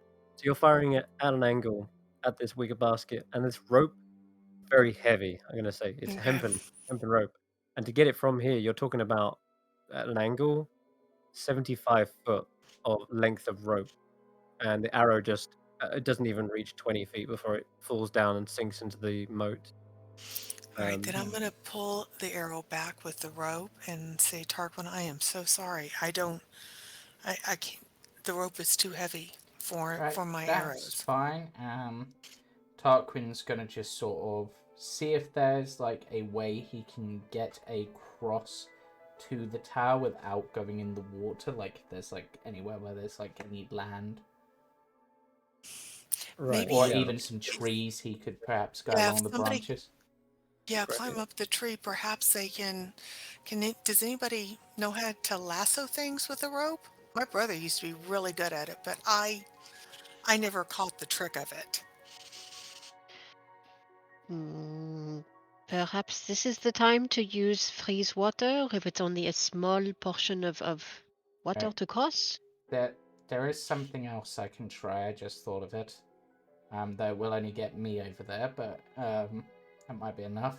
I'd see if this works. And Tarquin is going to focus really hard on the feelings of being crowned and see if he can take flight again. Whoa. Oh, Okay. brilliant. He doesn't Yes. know if he'll be Sure able enough. to, but he's going to try. Those little fireflies that seem to be just bobbing up and down in the river, dancing and prancing their way up towards you. You start to see them trace a golden light like they're leaving a thread in the air. They weave towards you. They form into a crown, and as that crown flashes, all of you are slightly blinded from it. But as soon as your eyes adjust, you see Tarquin now aloft, levitating 5 feet off the air with beautiful butterfly wings of golden luster. Alright, let's go. Wow. Let's go check this out then. He's going to fly up towards the basket. Okay, yeah, go ahead. You see the tower is about 50 foot at its tip, and you get to the top where The balloon is wrecked, fully punctured. Like, not to mention those horns you pointed out. They've also torn it and sort of rendered an entire hole straight through in multiple places. Looking down though, and directly into the basket, you confirm that there is a metal cage, and it's hard to see him from this angle, but there's just a little flash of color in there, kind of a bluey color. Yeah. Looks like. Tarquin will descend into the basket, but just sort of hover like a foot above the thing so that he's not actually putting his weight on it, and get a better Okay. look into the cage. It looks like a silver bird cage, and it's lying on its side. And the blue is, in fact, a violet color. And you see a flash of wings as he hops down off of the perch and into your view. And he's holding the cage either side. Ah, there you are, my rescuer. Yep. You made. Wow, I've never seen such beautiful wings before. My goodness, you are Yes. a king. I am the Witchlight Monarch. Then you have my sincerest thanks, Your Majesty. Yes, now let's see if we can get you out of that cage. Tarquin just sort of looks over it, see if he can see like a lock. Considering he said like an iron is like a Fae's worst nightmare, I'm imagining that even if there was like a simple like iron hook latch, they probably wouldn't be able to touch it. Indeed, there is actually a lock, and it is of an iron, raw, like cold iron, and you can see he veers away from it as he points towards it. Huh. This contraption seems to have trapped me, and I've attempted to pick, but it is, well, in my personal opinion, unpickable. He pulls out this little rapier, and you can see there's a couple of notches and bends in it. He's ruined my beautiful rapier. Look at this. And he begins to twizzle his mustache. I'll show you the artwork now because he's beautiful. Look at this majestic I dragon. love him. Oh, I must have him. amazing. Little pair of gauntlets, and he's got an amulet my around God. his neck. Yes, I've Um, tried everything. This thing is most likely enchanted. Tarquin pulls out one of his daggers, and he's going to attempt to pick the lock because he's had quite a lot of experience attempting to pick locks before. Yes, you can give me a sleight of hand, but with disadvantage for reasons unknown. Okay. An 18, you feel confident in your abilities to undo this, and you've had practice on your own stopwatch for quite a many year now. And as try as you might, you feel this repelling force, almost like there's a magnet inside pushing away your dagger or whatever tool or instrument you're trying to use. Every time it seems to pulse and push it away, and yeah, you leave unlocked. It's completely locked. You've unsuccessfully picked it, but you feel like you should have been able to. And he says, "Ah, you seem to have encountered the same issue as my own. That thing is enchanted, no doubt. Only a magical key can unlock a magical lock, it seems." I take a glance over the rest of the cage and see if that also does it seem to be the same metal? The cage is of a silvery kind of color, and although you did sense there was kind of like this repelling from not just the lock, but the cage as a whole, perhaps one and the Okay. same. Who He was trying to remove the lock. who put you in It this would cage? Bavlorna, or her Ah, vile hag. yeah, so I've got my own score to settle with them, and their coven. But okay, so it's unlikely you'll have the key. but we do have an idea, I think. So let's see if this works. And Tarquin's gonna put on his giant gloves to protect his hands, just in case for some reason the metal affects him for some reason. It shouldn't do, but you never know. And he's gonna attempt Also to mention. pick up the I'm sorry. cage. Okay. All right.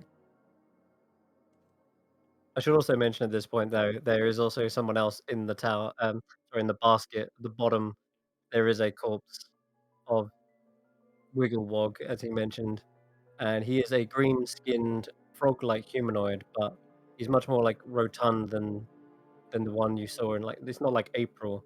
This is a full-on actual frog. It's a bullywug, and he seems to have little leather cap and gloves. Looks like he was the pilot who died in the crash, as he mentioned. But yes. So as you go to pick up the cage, what happens? Can you give me a dexterity saving throw with disadvantage, please? Okay.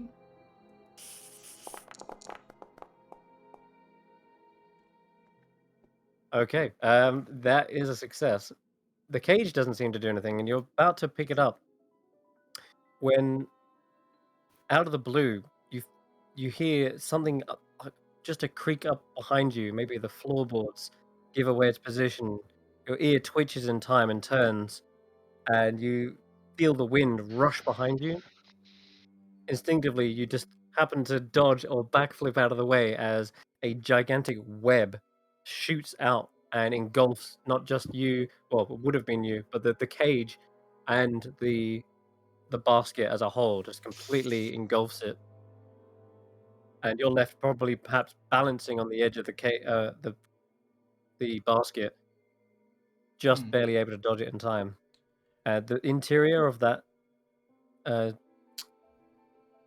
tower is quite shrouded and dark. Whatever that thing was, it got into cover quickly, and you can hear skittering sounds coming from within. Alright, it seems like we're not alone up here. I will be right back. I need to consult with my group to find the best way. You know what, actually, I am happy to stay in here for a while. Ugh. He tries to veer away from the cage. It's coated in this web. Yeah, Tarquin will fly back down to the group. Okay. Okay, so two things. One, well, actually three things. One, it's an adorable little dragon. It's got a fancy mustache, and I kind of just want to keep him as a pet forever. Two, he's in a magical cage that I tried to pick the lock, but it seems to repel the things. And no, you're in a he's tiny. He's big enough to probably sell my hand, I would guess, Chris, right? Even for Tarquin. Yeah. He is a small creature. He's actually is indigo. Violet. He's violet, so he is purple. But I do prefer your purple. I will agree. I will admit that. It's a nice purple. But anyway, so and there also appears to be something that can shoot webs and skitters in the tower. I can probably take it myself, but it's dark in there, and I don't know how many of them there are. And whatever it was, it didn't take kindly to touching the cage. Yes, that too. Keep your voice down. But I do have this potion of diminution, and perhaps it could make him small enough to get through the bars of the cage. Would that work? It's not a bad idea, but when I went near the cage, tried to do any interact with it, other than at least to move it, the spider or whatever it was attacks. So would it attack if the dragon was coming out on his own, or if there was not a creature other than the dragon approaching? I can mage hand. The bottle across to him, and then he could take it and fly out. Chris, how far is it from where we are to the roof of the building? Like vertically as well, 50, because 50 feet tall, this tower. 50 feet tall, and I then know that's a cool idea with the potion. However, I don't think anything can get smaller than tiny in D&D. He's already as small as they can come. Get So, minuscule. mm, Ant-Man. Yeah. No, I don't think he can. Xaxx, I think it would did you see any more of that scaly thing you mentioned? No. Because he just asked in the chat. So Oh, that is a good point. If you want to, you got enough on your perception that you kept your eye trained on where that thing was. You don't see any more movement from there, but you do, out of the corner of your eye, do spot another of these vines untangle itself from a knot and seems to just slither into a different position. And it does do a very good job of camouflaging itself within those vines, but you can tell there's a pattern, unlike the vines itself, like these little black spikes that look like thorns, but you recognize the pattern of scales again. And it just sort of twists and rearranges itself. So there is some of the vines are vines, some of the vines are horrible snakes. Wonderful. And they're as big as the vines as well. They're mhm. pretty flippin' big. Like, you would reckon, giant in size.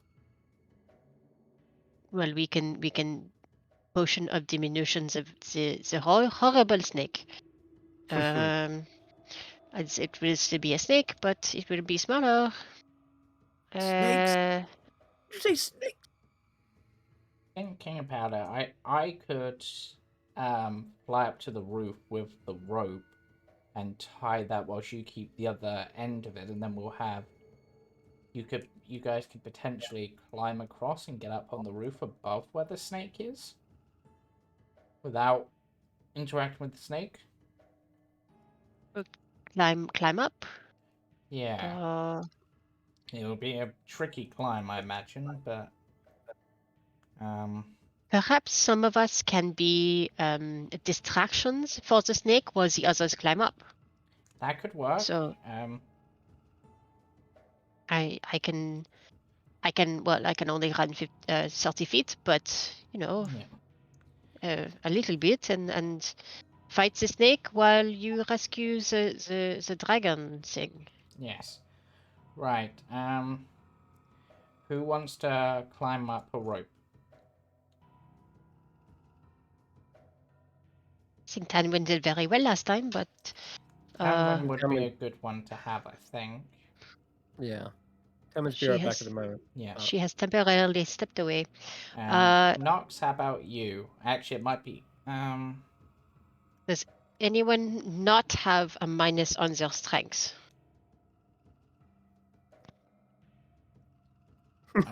Just why it's quiet. That's you. This is why I'm glad that I can fly. Which is kind of cool, Yeah, and I don't know how much I can do this. 10, 30. Oh, yeah, so Tan was the only one with one strength. Okay. So you fly with the rope. Tanwen climbs.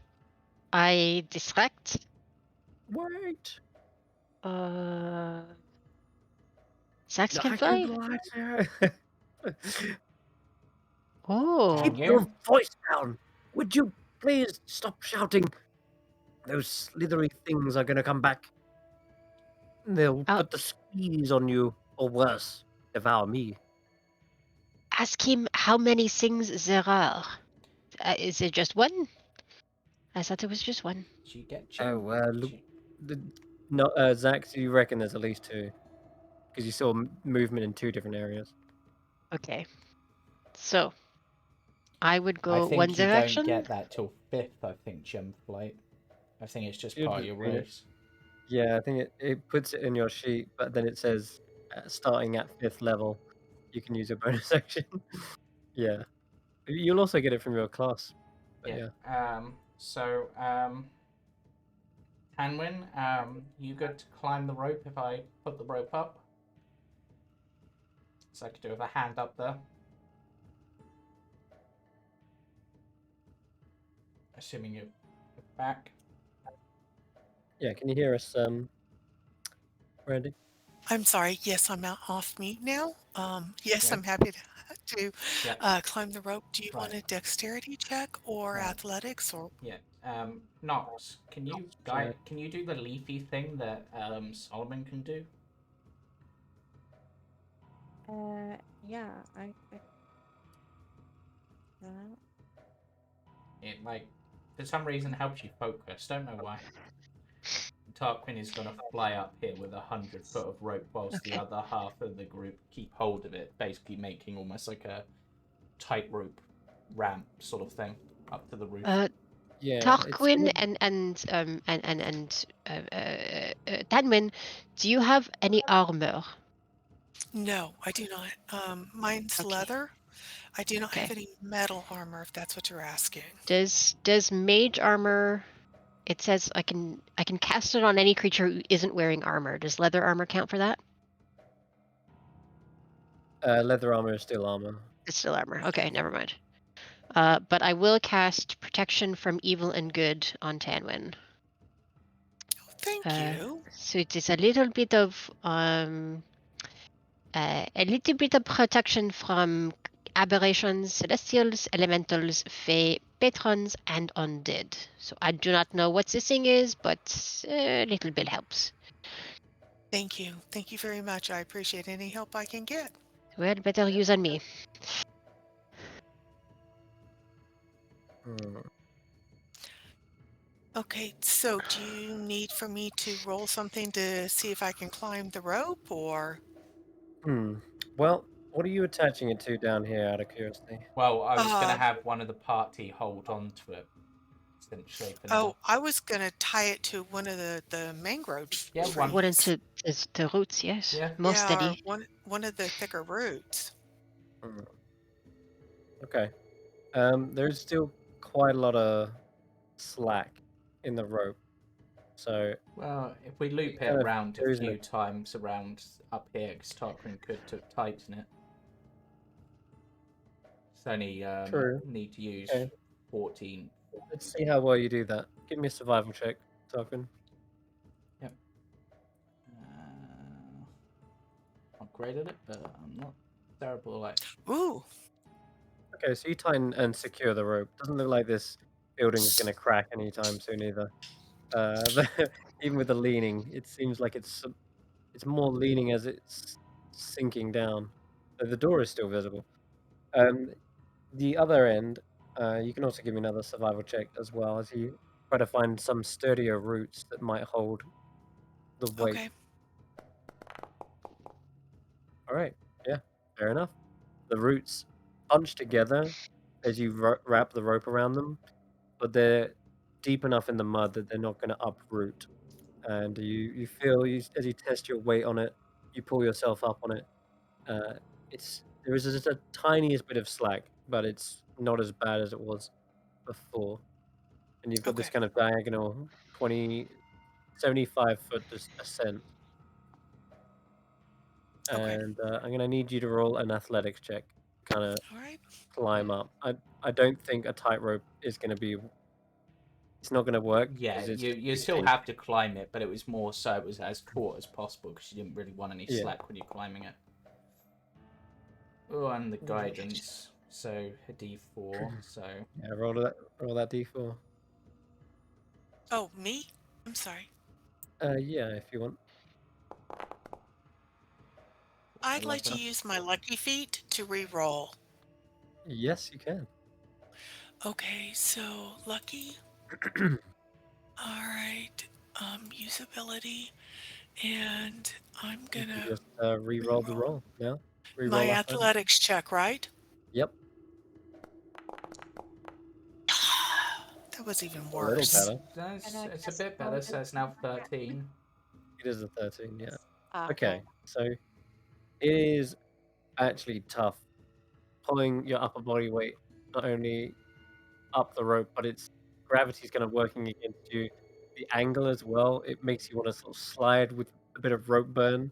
It's hard going, and I'm going to say that you're making progress. It's not a fail, but you're going at a slow ascent, slow enough that it Okay. seems at some point these snakes get curious, and two heads rise up out of the vines. They seem to be training their eyes on you, tongues lapping out of their reptilian-looking faces. How far away are they? Well, you're Eldritch Blast. a s- In well, the they party are going to be the hold on. distraction. So I already Real Sacred Flame. Sacred Flame Maybe- and Eldritch Blast. Okay, thinking 50 foot high, and you're at rope, so they're about 40 foot below you. As they're looking and watching, suddenly get blindsided by these two spells. Okay, I'm gonna call for initiative because if spells are going off, we know that means combat. Yeah, they are just watching you, and then suddenly these spells come out. So I'm gonna roll them. NPCs. Tarquin, you're on. There you go. Did Okay. it do talk? Yes, it did. I worked out how to get it to do the +6. Yeah, they're not surprised by you, by the How way. do I I'm do just advantage? gonna say advantage.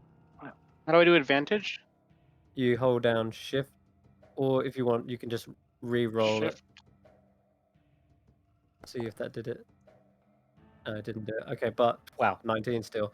Don't think you're gonna get much worse. Yeah, if you want, you can just roll a d20. If you roll a 20, I'll bump you up. But I don't think anything's gonna go before you at this point. Might make a difference if you get one. Nox, the last to roll. Oh my god, really? Okay, fine. Prove me wrong. All right. Okay, well you're on 22 then.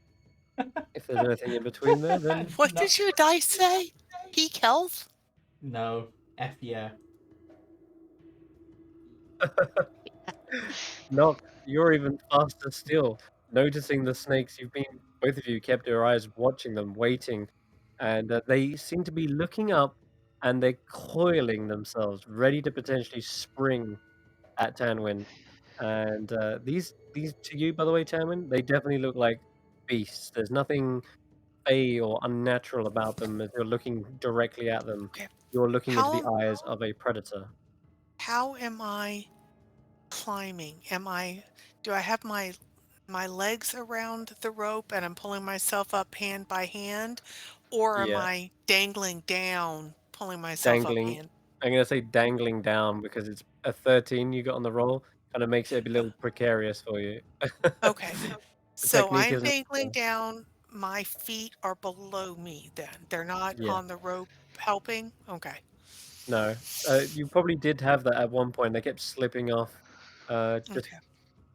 okay. All So that at mud. All right. the top of initiative, Tarquin, you're actually first. Right, so I assume is my flight speed the same as like my walk speed? Yes, correct. Yeah. Okay, so I'm 50 foot up at the moment. Tarquin will fly 30 foot down, which isn't even his full movement speed, which is kind of ridiculous.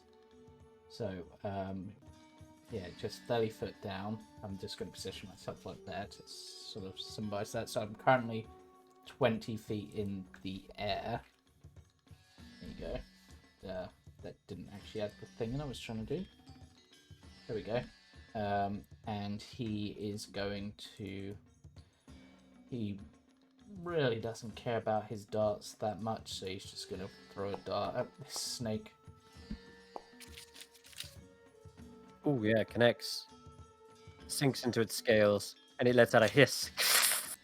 And then he will... So that's 30 foot movement. He'll then move 10 feet this way, so he's basically trying to draw it away from Tanwen. Got it. Alright, Nox. And did you try to make an attack earlier? I was just checking. No, you didn't. Just a Sacred Flame and Eldritch Blast. But it's your turn now, Nox. What do you want to do? I would like to cast Flame Knife on.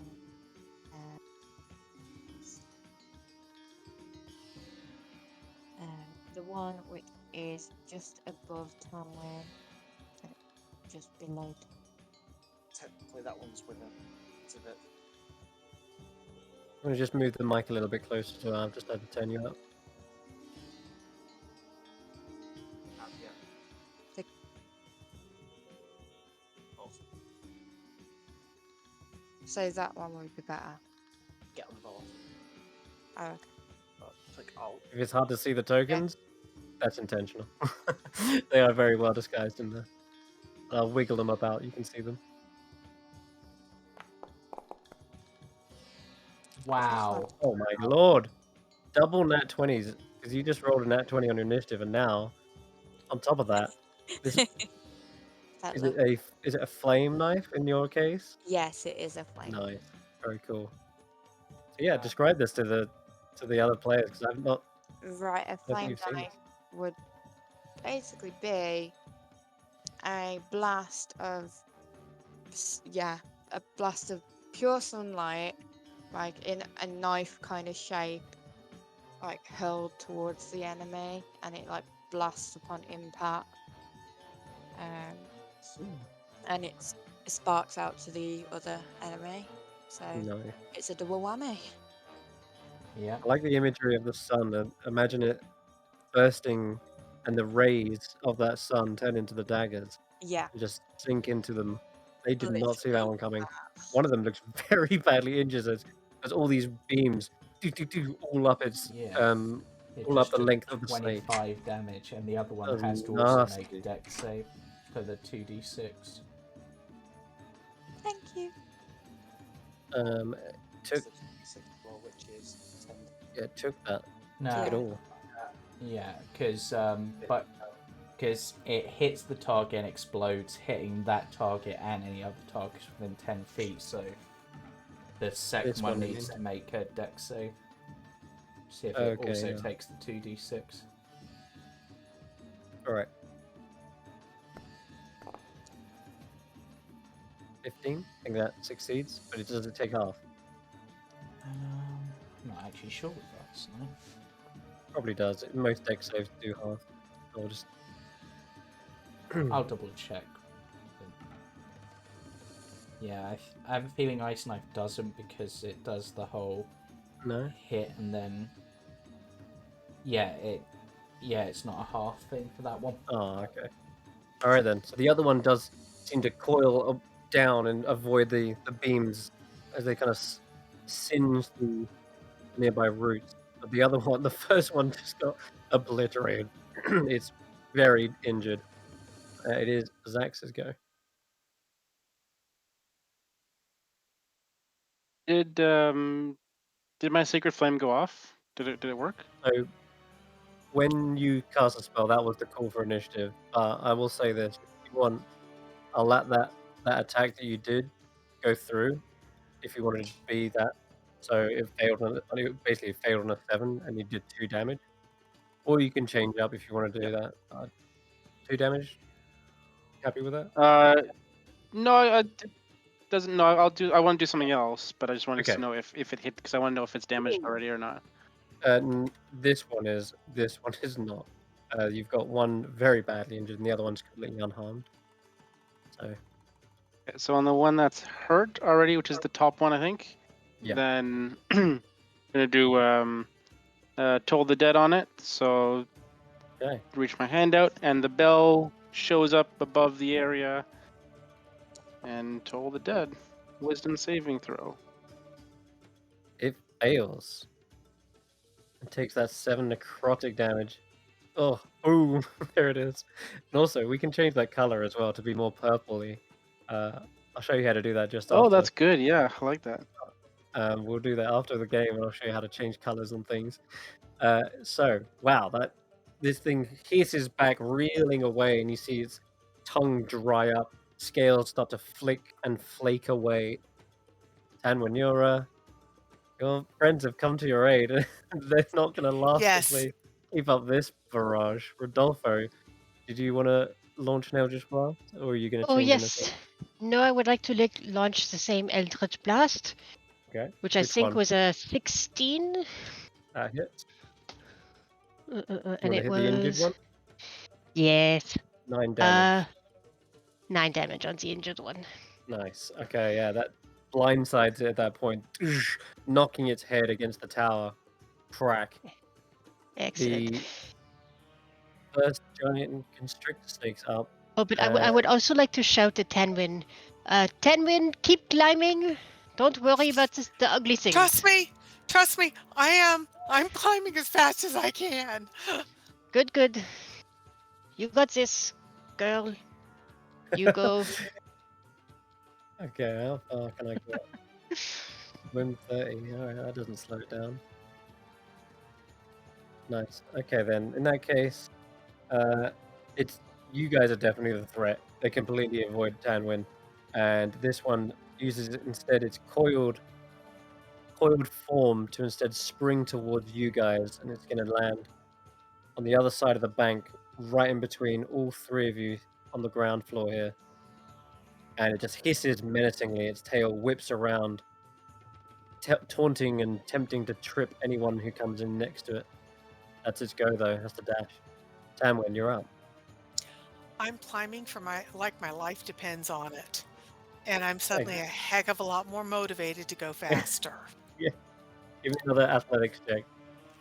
I would All like to cast guidance on her as well. Guidance is going to be touch, I'm afraid.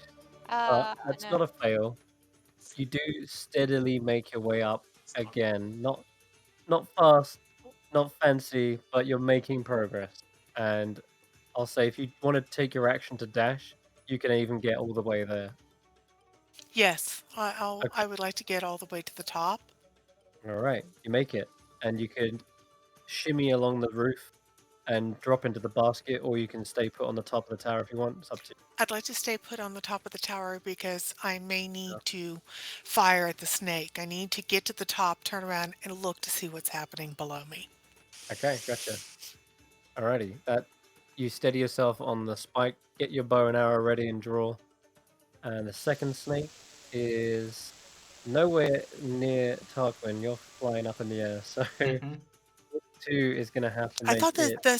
I thought that snake was dead. No, it's just been No. heavily battered. It's not quite dead. Oh. Battered, yeah, really dead. Like it looks dead, probably from the necrotic damage, but instead you see a burst of life in it as it springs forward, and it looks like it's stubbornly defending its territory. It gets right up in the vicinity of Nox and Rodolfo there. So now you've got two giant constrictor snakes right next to you guys, kind of almost overlapping with one another, coiled. There you go. That's their goes. Tarquin.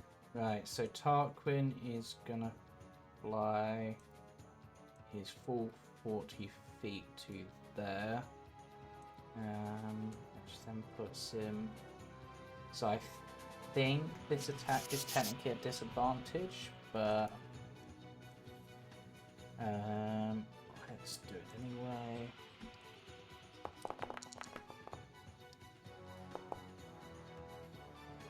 Nice, that hits. Okay, and then I haven't used a bonus yet. Let's do. I really need to set up an offhand dart, but I haven't got around to it yet, so I'll do an offhand dagger for it. Just to. Yeah, misses. Alright, yeah, sinks into the scales. The first one. Second one, it reels and flinches from the first attack and manages to avoid the second. Yep. Okay, it is Nox's go. You're in a very precarious place. Just point out. But one is very damaged. Looks like it's not long for this world. What do you do? I'm thinking of wild shape. Okay. Same point. Yeah, as a defensive kind of maneuver, yeah. Okay. What would you want to wild shape into? I'll probably go back into a wolf because Wolf is good. yeah, Jamie's quite yeah. Okay, I'll do that for you. Or if you want, I think My think wolf. Jamie My knows wolf. how to do that now. I'm gonna describe my wolf. Unlike Solomon's, was yours crunchy, Mr. Crunchy? My wolf is like a dark leafy green with like it kind of looks like its fur is leaves itself. I didn't see Nice. it before. I didn't see the picture before. Knox, it may just be me, but I can barely hear you. I've had to turn you up. I've got. Blame Yeah. Jamie's rubbish microphone. Much better. Clearly, I don't shout down the microphone. Sorry. No, that's much better. I'm sorry to have interrupted your No. description. That's Cool. basically Okay. like Chris's picture, which I didn't see Oh, do you not? I earlier. can pull it in again. I can put it in again. Let me find it. More vibrant. Like a spring sort of Yeah. color. Okay, cool. Nope, I've lost it. It's somewhere in the chat, back up there. I found it. Uh, I just can't seemingly copy it, which is annoying. Actually, I know can how you I not can do this. print screen? Yeah, yeah, I will use my green shot. Right. So. I don't have permissions to do it. Oh. I'll pull it Sorry. in the Discord chat for you. Okay. So I'll I'm do going to attack the closest Hmm. snake. I'm afraid you're not a wolf, a moon druid, are you?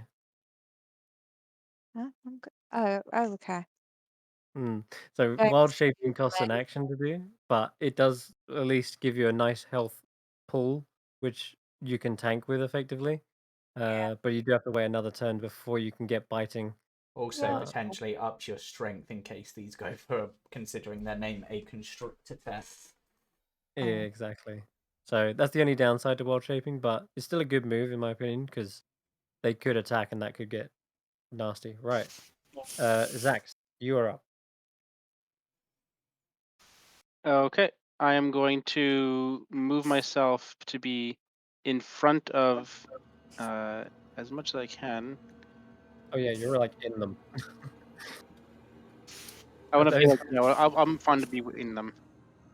So as long as I can, I want to position myself so I can, yeah, just so I don't hit, because I'm going to do my breath weapon again. Alrighty. And I just want to make sure I hit both of them. Because breath weapons got updated, didn't they? So It's got 2 charges now, yeah. yeah, because they're And you based can on do it as proficiency an action. bonus, but they don't do as much damage. Okay, they both managed to succeed in this case. Their snake-like movements weave and bob out of the way, but blast does knock back a part of their body, and they sort of slap into the mud. So they've taken half damage. Somehow that one is still holding on barely. These things are clearly tough. The sheer size of them just shows how much grit they have. Anything else?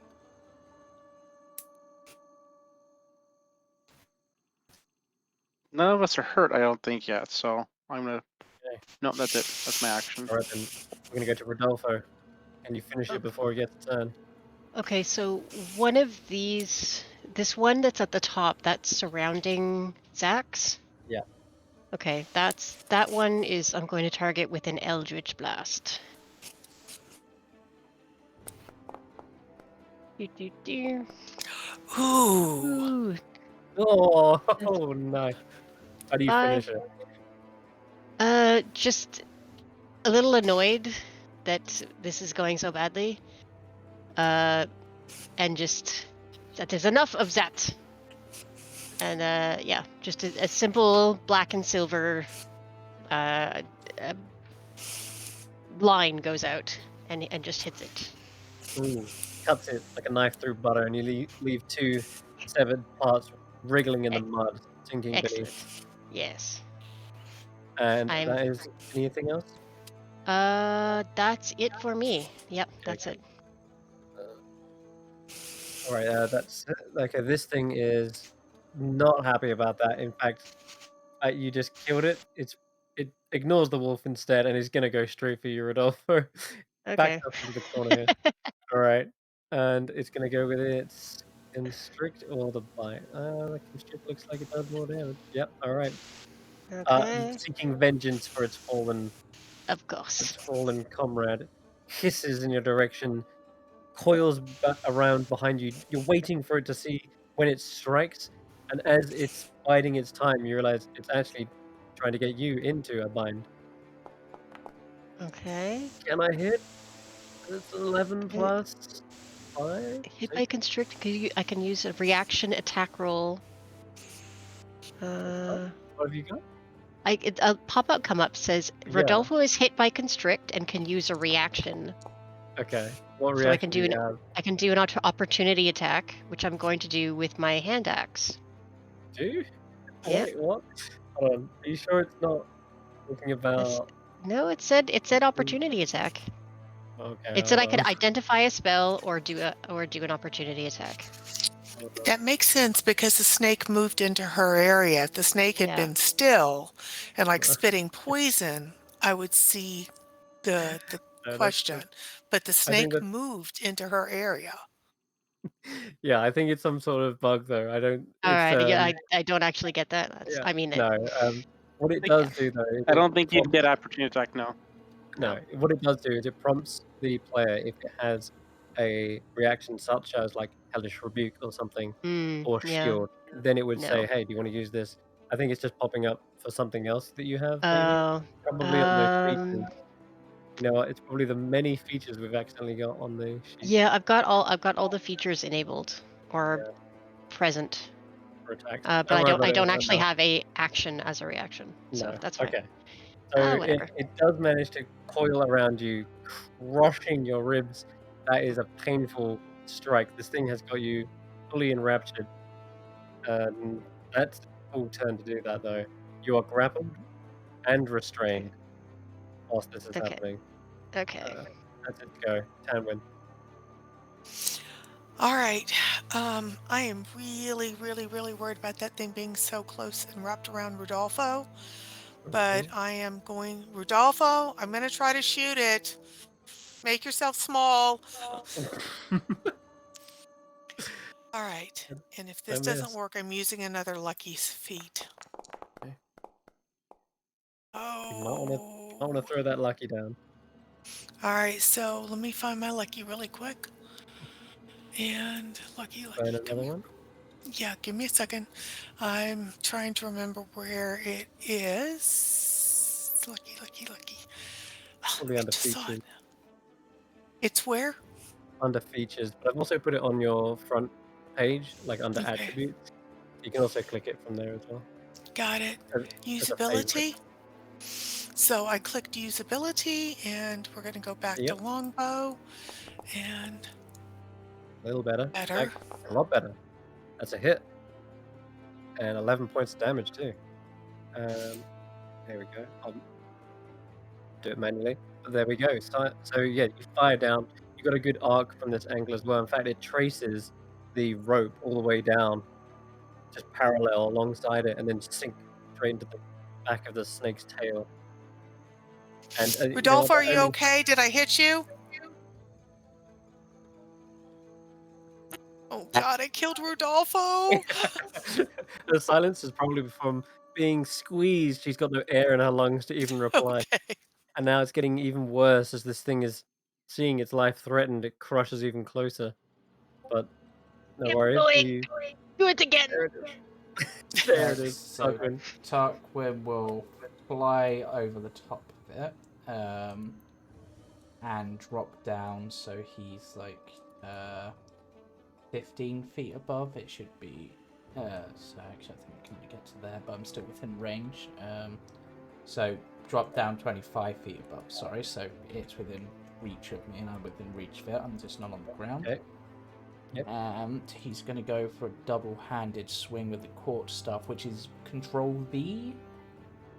You could actually, yeah, you could do Control V. Well, that will be That's- That's two-handed, right? So that would do the two-handed damage. yes, unless the core stuff's already set up in a way that it's not. Just try it. Just give it a shot. Oh, that did Did what? advantage. It did, didn't it? No, that what's did the first one? disadvantage, but my first roll was a 20. It was a 20, right? We keep it. It did a D6 instead of a D6. Okay, So so you know what's happened, right? I've got it set up on the other game, on the Friday game, not Yeah. on this one. okay, that's why. fine. So Roll 2d8. yeah, I think for Daya, you had the option in your inventory to use a one-handed or two-handed staff. I don't know if yours is set up the so same that'd way, be but 15 damage from that. Yep, that's the one. Okay, I'll undo that. 15. Whack! Ow, that almost flattened the snake in like a bit of toothpaste. Like And the tube then is being crushed. martial arts unarmed strike. Nice. That hits as well. About Yeah. 8 damage. Nice. Yeah, you're just working your way up the spine of this thing. Yeah. If you had one. Yeah. Let And go, my yeah. friend, you scaly bastard. Oh. Okay, Nox.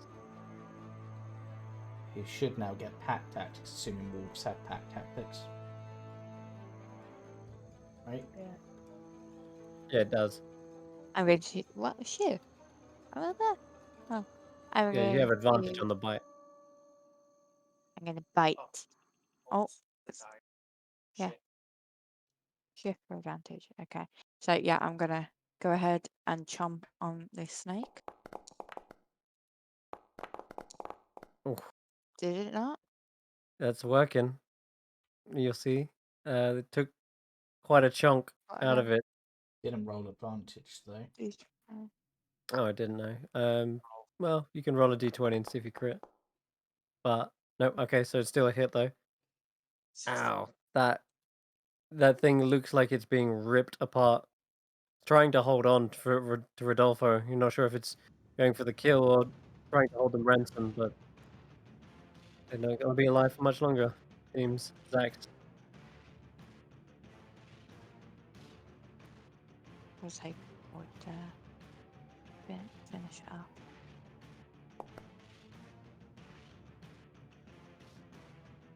Oh, but fails the save.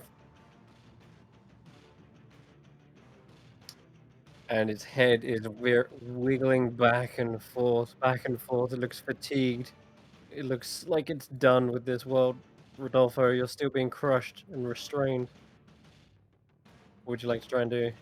do I get any kind of resistance or like So can I? you can try and get out, but it's going to cost you your action to get out of that. Okay, can I try and attack? Yep, but it would be disadvantage. I'm gonna try and get out. Would it be acrobatics? Or athletics, either your choice. Okay, I'm gonna try acrobatics. Try and dex my way out. Ooh, that's not good. Nope, it just squeezes tighter as you try to wriggle. And another loop wraps around your neck. Okay. Okay, it's up. Someone had better rescue me.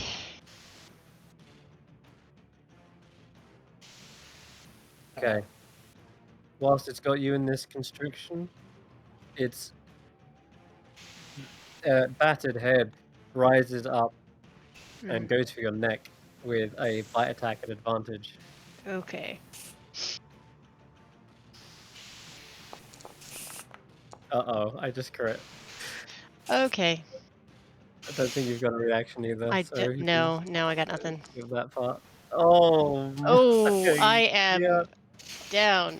So you're far down. very down. Wow. Damn. Okay. That is a brutal attack from the snake as you see this entire head swallowed by the snake, and then its fangs start to not only dig into Rodolfo's back, but begin walking up them. and it begins to swallow Rodolfo almost. And that is nasty. That You know wasn't what? enough damage, was it, Chris? I don't No, think it it was. wasn't massive damage, but No. it was unconscious. It was amount of very damage. close, though. Yeah. They'd be much lower. Damn. Okay, Tanwen, you just saw this happen. Oh God. Okay. Can I see anything else up on the roof with me? I want to do a quick scan to make sure there's nothing sneaking up behind me. You look down. It- Doesn't seem like there's any entrance to the roof from here. Okay. All But right. the So basket is about 10 feet from you. the what is? Yeah. The basket. That's what I'm looking to see if whatever shot the web is coming up the side or over the top or anything. I see.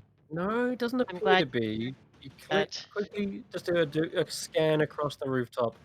No, whatever that was, it seems like Okay. a ambush hunter. You're not sure. And I'm going to try, even though I'm one more time, to fire my longbow and see if I can hit it. So,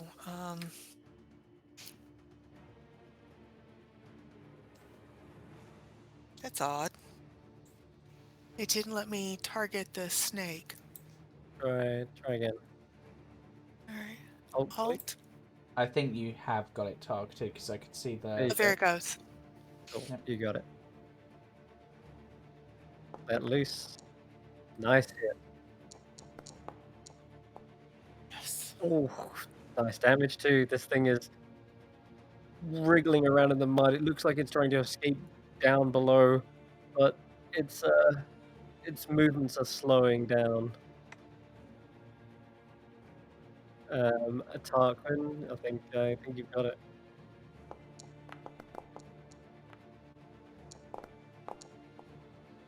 Oh, max damage. How do you want to do this? Oh wait, that did it with Yeah, I need to change that to use Dex because I set it up to do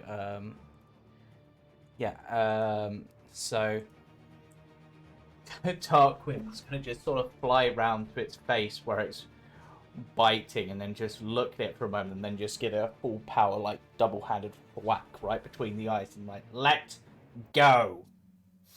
Oh. And with that exclaim that it will end combat on that single dunk on the head, the crack of its skull is audible even to you, Tanwen, up on the top of the roof. And as it does, it splits the fangs either side of you, Rodolfo, and releases your head as it collapses to the ground. Unfortunately for everyone else, you see Rodolfo is not moving. They're not trying to get away from it or kick it aside. You would I'm all gonna have a go over right? untangle Rodolfo, Okay. and I'm gonna heavy- feed Rodolfo the chocolate good berry that I got from the pixies. Okay, yes. I almost forgot about that thing. You have it still, and it's still holding on. If it was maybe a few hours later, it probably would have gone off. But catch Rodolfo from the entanglement and deliver the single good berry. It's a HP, but it's one is better than none. Rodolfo, you come to consciousness in Xaxx's arms. Did you get it? I think I may have passed out. Tarquin is still bashing in its skull like a pinata. Oh, Tarquin, thank you very much. He's just like, nope, bad snake, bad. Okay. Oh, I thought it All almost right. had me. I am going to slide back down the rope. I have the good berries still that I tried to feed to the snail. I gave the good snail 2 good berries. How many good berries can I give Rodolfo to try to help? You can give up to 8, right? Because you have 10 in total. I had 10. I've used 2. Yeah. So you have 8 left. So you could Don't worry. The Rodolfo. smart thing now is to take a short rest.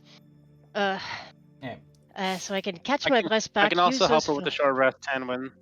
emergencies. Yeah, stay up there, Tanwen, because we got to check out inside the tower. No point you coming Okay. down and potentially breaking your neck, climbing back up again. Hey, Okay. Rodolfo, also give me a D100, please. What does that mean? These good berries are little magical, tantalizing. 2. Okay. Ooh. Cool. All right, I'll get back to you in a second, as you were. Sure. Yeah, Don't worry. Just You stay just- there and bleed. Tarquin is going to Lost. attempt to gather up his darts before flying back up to Tanwen. To use 3 on these. If any of my arrows are Oh. down there, would you Yep. grab them if they're Yes. still salvageable? Yeah, I'll also try to grab the 2 arrows you Yep. fired, I think. Yes. That'd Okay, be you can make survival. me a survival check, please. Nice. Yeah, you get all of them back. Every one of them. You didn't lose a single ammunition this fight. Yay. I'm actually kind of surprised on that. Like, been a very In fact, you look at the fangs of those creatures. You reckon if you plucked a couple out, you could also use those as makeshift darts too. Yep, I'm gonna take a couple of the darts. They So, are non-poisonous snakes. How do I add one? so there should be something in brackets next to your arrows, so you can just edit that and to up the number. Okay. So I got 2 extra darts basically. It's just that 2 of them are snake fang, but for all intensive purposes, they count as darts, right? Yes. Okay. And then he will fly The back up. snake fang darts. Yeah. You know Sounds what? like an attack from a Mortal Kombat character. Yeah, I kind of want to add those to my sheet now. Rodolfo, you're feeling a little bit better from that good berry, and there's a slight twitch to you. Just instinctively, you just feel a little on edge, maybe that something else is going to crawl up, grab a hold of you, and you realize you're still gripping that hand axe in your hand, ready to chop anything that comes near you. Oh yeah, gonna And, hang on to this for a while. I'll say that the Magic Wild Surge, or the Weird Arcana, is, that reactionary thing that you had earlier? You thought you had? I'll give you one of those. Just a single reaction. Next time something comes up to you as an attack, I'll Cool. basically give you the reaction to attack it. All right. I'll take that happily. Yeah. No, he's Mm. twitchy. He's Twitchy, like that's it. he keeps rolling his shoulders as if there's like a spider crawling between his shoulder blades. And yeah, he's got the axe in his hand and he is looking around. Nice. Yeah. Okay, I'll you know what, you could add something as an inventory. I'll make it a reaction and I'll call it twitchy. And then it'll basically use up afterwards. It'll be one use, that's it. One use of twitchy. Yes, one use of twitchy. After you attack, the twitchiness goes away. Cool. Gotta get it out of your system. Right. Alright. So I now have 2 snake fang darts, which I sort of look at Tanwen and be like, well, I've got these, which I can use as darts. I think I can throw them pretty well, but maybe we can bind them to some like sticks and make you some snake fang arrows, maybe. But that might take a bit of work. But That seems It very might. appropriate for this place. yes, But I think grabbing the fangs was a good idea. another good thought actually. Maybe we can harvest some of these thorns and make like thorn darts or thorn arrows. Once we're done in here. Well, let's see what's inside before that. Yeah. Are you going to fly back on up, or do you Yep, want he flew back up. me to go ahead? He's flown back up. Okay. You guys rest up down there, I guess, and keep an eye on things? Unless one of you I wants to think- climb up here? I think I will rest, but also keep guard. Okay.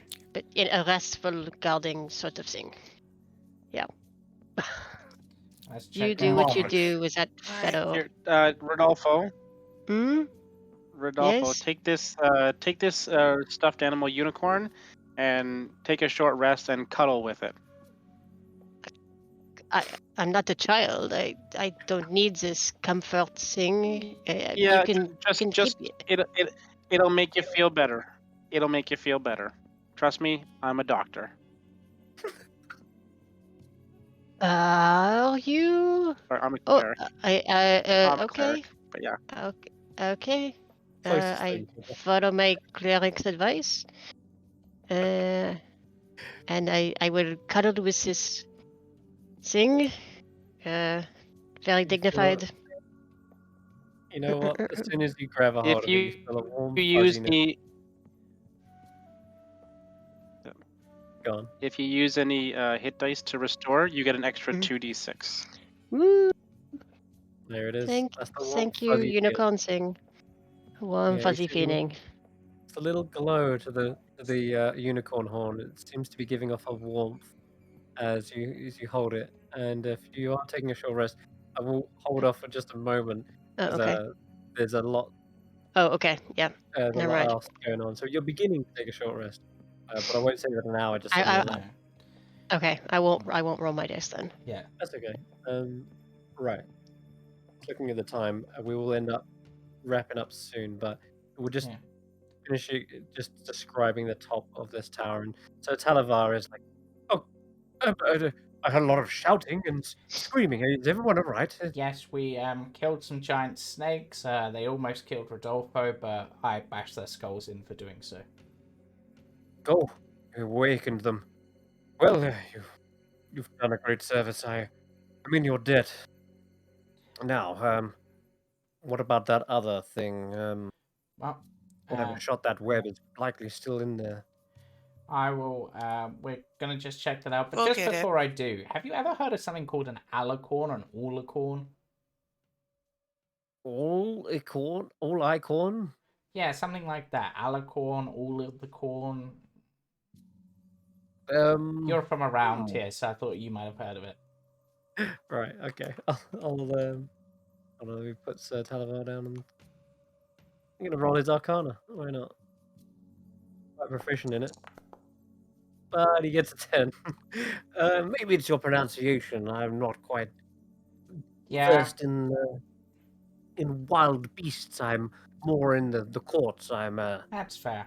Used- What's the name of this? Not like the true name or whatever, but what if we ever meet them? Do we just call them the Summer Queen or? the Summer Queen is indeed her title. You must have heard of Titania. Have I? I would assume so, being having been involved in a Bay Carnival, but who knows? Yeah, give me an Arcana check. Or history. Either your choice. Boom. Wow, nat 20. Yeah. That's like my fourth nat 20 today. It's great. Still not as good as Tony, the Why death do you think save I'm nat standing 20. behind you? Yeah, still not as good as the death save nat 20 streak. That was fantastic. And I will never repeat it again. But still. Tanya is, of course, the fairy queen, the Seelie court of the summer, and she's the one who leads the Seelie court. She Ah, apparently appears as an Eladrin of immense beauty. It's said that her skin was the color of honey, and her hair shimmered in all the colors of autumn leaves. Her eyes, however, glowed with gold like the sun. You remember her personality as a standout thing with a natural 20. Emotion is a key component to any Fae, and she exudes this in spades. It's hard to classify exactly what her personality is, but she's always flighty and frivolous. She's actually, in your opinion, perhaps a brilliant expression of passion and charisma, but also known she has apparently a dry sense of humor. But well, the worst part about her, and you could say worst, but also most respected, is the fiery nature of her. If she was roused and angered, the perpetrator would face the most powerful wrath imaginable to the Fae. Tarquin And realizing he should have known this. He's just like, oh, the Summer Queen. I thought you said the Summer Queen, and I was confused. No, how amusing. No, ah, I am a loyal vassal of the Summer Queen, and I have been under her service for many, many years. You can tell by my color I am quite well versed in the court's ongoing So dealing. purple means that you're well versed in things. Well, that explains why Xaxx seems to know so much. He's purple too. Yes, it's to do with age with fairy dragons.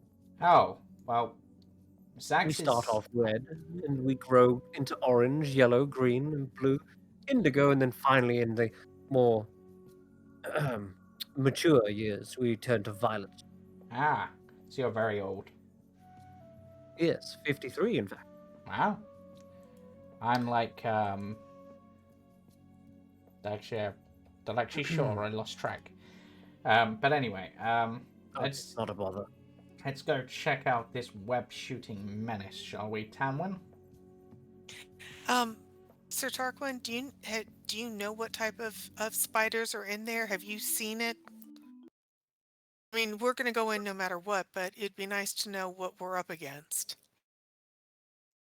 I have not seen what lurks within that tower, but Okay.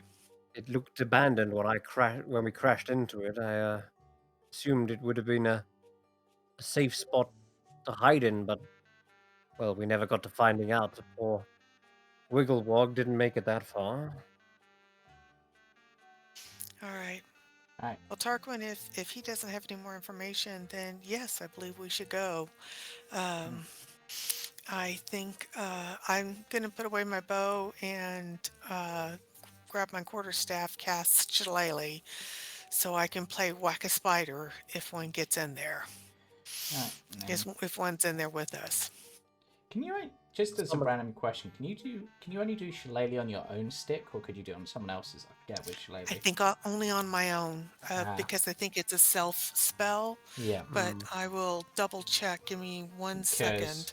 At the moment, weirdly, being able to use Wisdom for my weapon would be better than Tarquin than Dex, so it'd actually be slightly stronger. It's kind of funny. But Let me. I hang on. I'm pulling up my spell cards right now. yeah, I have a feeling there's something like if it leaves your hand, it stops or something. But yeah. Right. Anyway, let's go on in. So Tarquin will. He's probably going to have a dagger in one hand and a lit torch in the other because it's dark in there and he can't see. Okay. And then he's just... Well, if Titania was here, she would have toasted this tower and lit up the place for you. Yep. Well, actually, unfortunately, I just have, me. Oh, God. Oh, pretty tower. And Tarquin, I'm sorry, Shillelagh only works for weapons I'm holding. I can't cast it on yours and hand it to you because as soon as I let go, the spell ends. What if you were holding on to it and I was holding on to it and whack someone with it? Like, that might work, but I think we're going to be stretching it. Yeah. And I'm going to look straight up. If we're looking for a spider, I want to make sure there is nothing above us that's about to drop on us. Gotcha. Drake Sir Talavar there. Okay. We'll wrap up after this description, I think, and then call it a night. So you see, cloudy light filters into the room through 4 smaller windows in here, and each is obscured with a layer of webs. The webbing dominates the space, covering most walls and supporting a large bed at the top of the slope. Entangled within is sort of bedding, and it's definitely been recently used as well. You can tell.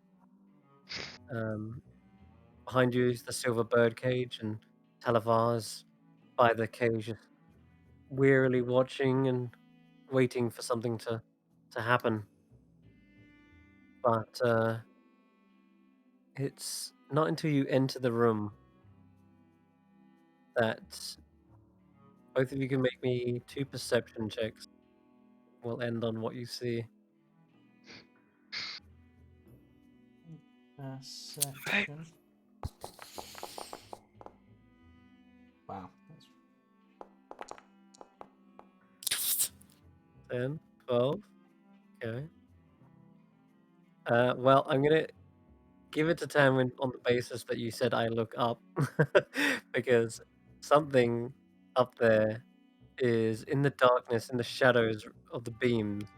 You definitely spot something with at least 6 beady eyes staring back down at you, Okay. and a pair of mandibles just slightly drooling, slightly dripping from the ceiling down onto the floorboards. And I think we're going to end on that little cliffhanger there. But very good job, guys. You've smashed and demolished all of those combats. Although Rodolfo took a beating, I think it's only fair for taking out the first snake. But yeah, no, you did That's really good against the brigands. Yeah. well. I seem to remember someone telling us we wouldn't need a cleric because there wouldn't be that much combat. I think it really Don't worry depends about how it. we deal with things. Like we could have avoided that combat by just giving up a memory. True. And Yeah. we could have No. avoided this combat No. potentially through stealth, I guess. Or speak with animals. Yeah. Whereas Tarquin was just like Tarquin just rhymed at them at the first. Just like, yeah, you've got rhymes? Well, I've got them better. And I've just come up with them off the top of my head. I can't believe that didn't work. That was such a good strategy. Yeah, and I It was just like we could have had a believe that, rap battle. right, we should not negotiate with bandits. Sorry. What about the Yeah. snake? I would have rather fought them than give up a memory.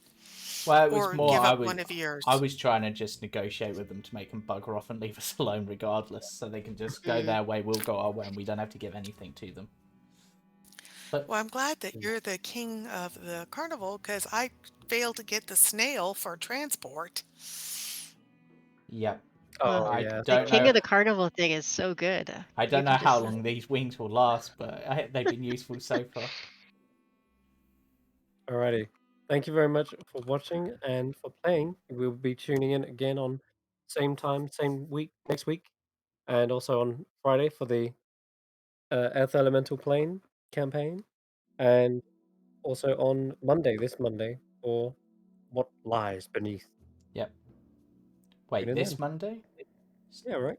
No, because you just played on the 16th, right? Can we play again? No, I've got Alright, my no, other it's group. next, not this Monday. It'll be It's the Monday after. 30th. The 30th. I always get it wrong. Yeah. But yes. Yeah, it's fine. So every other Monday Yep. is, of course, What Lies Beneath. Yep. Thank you very much. See you. Bye for now.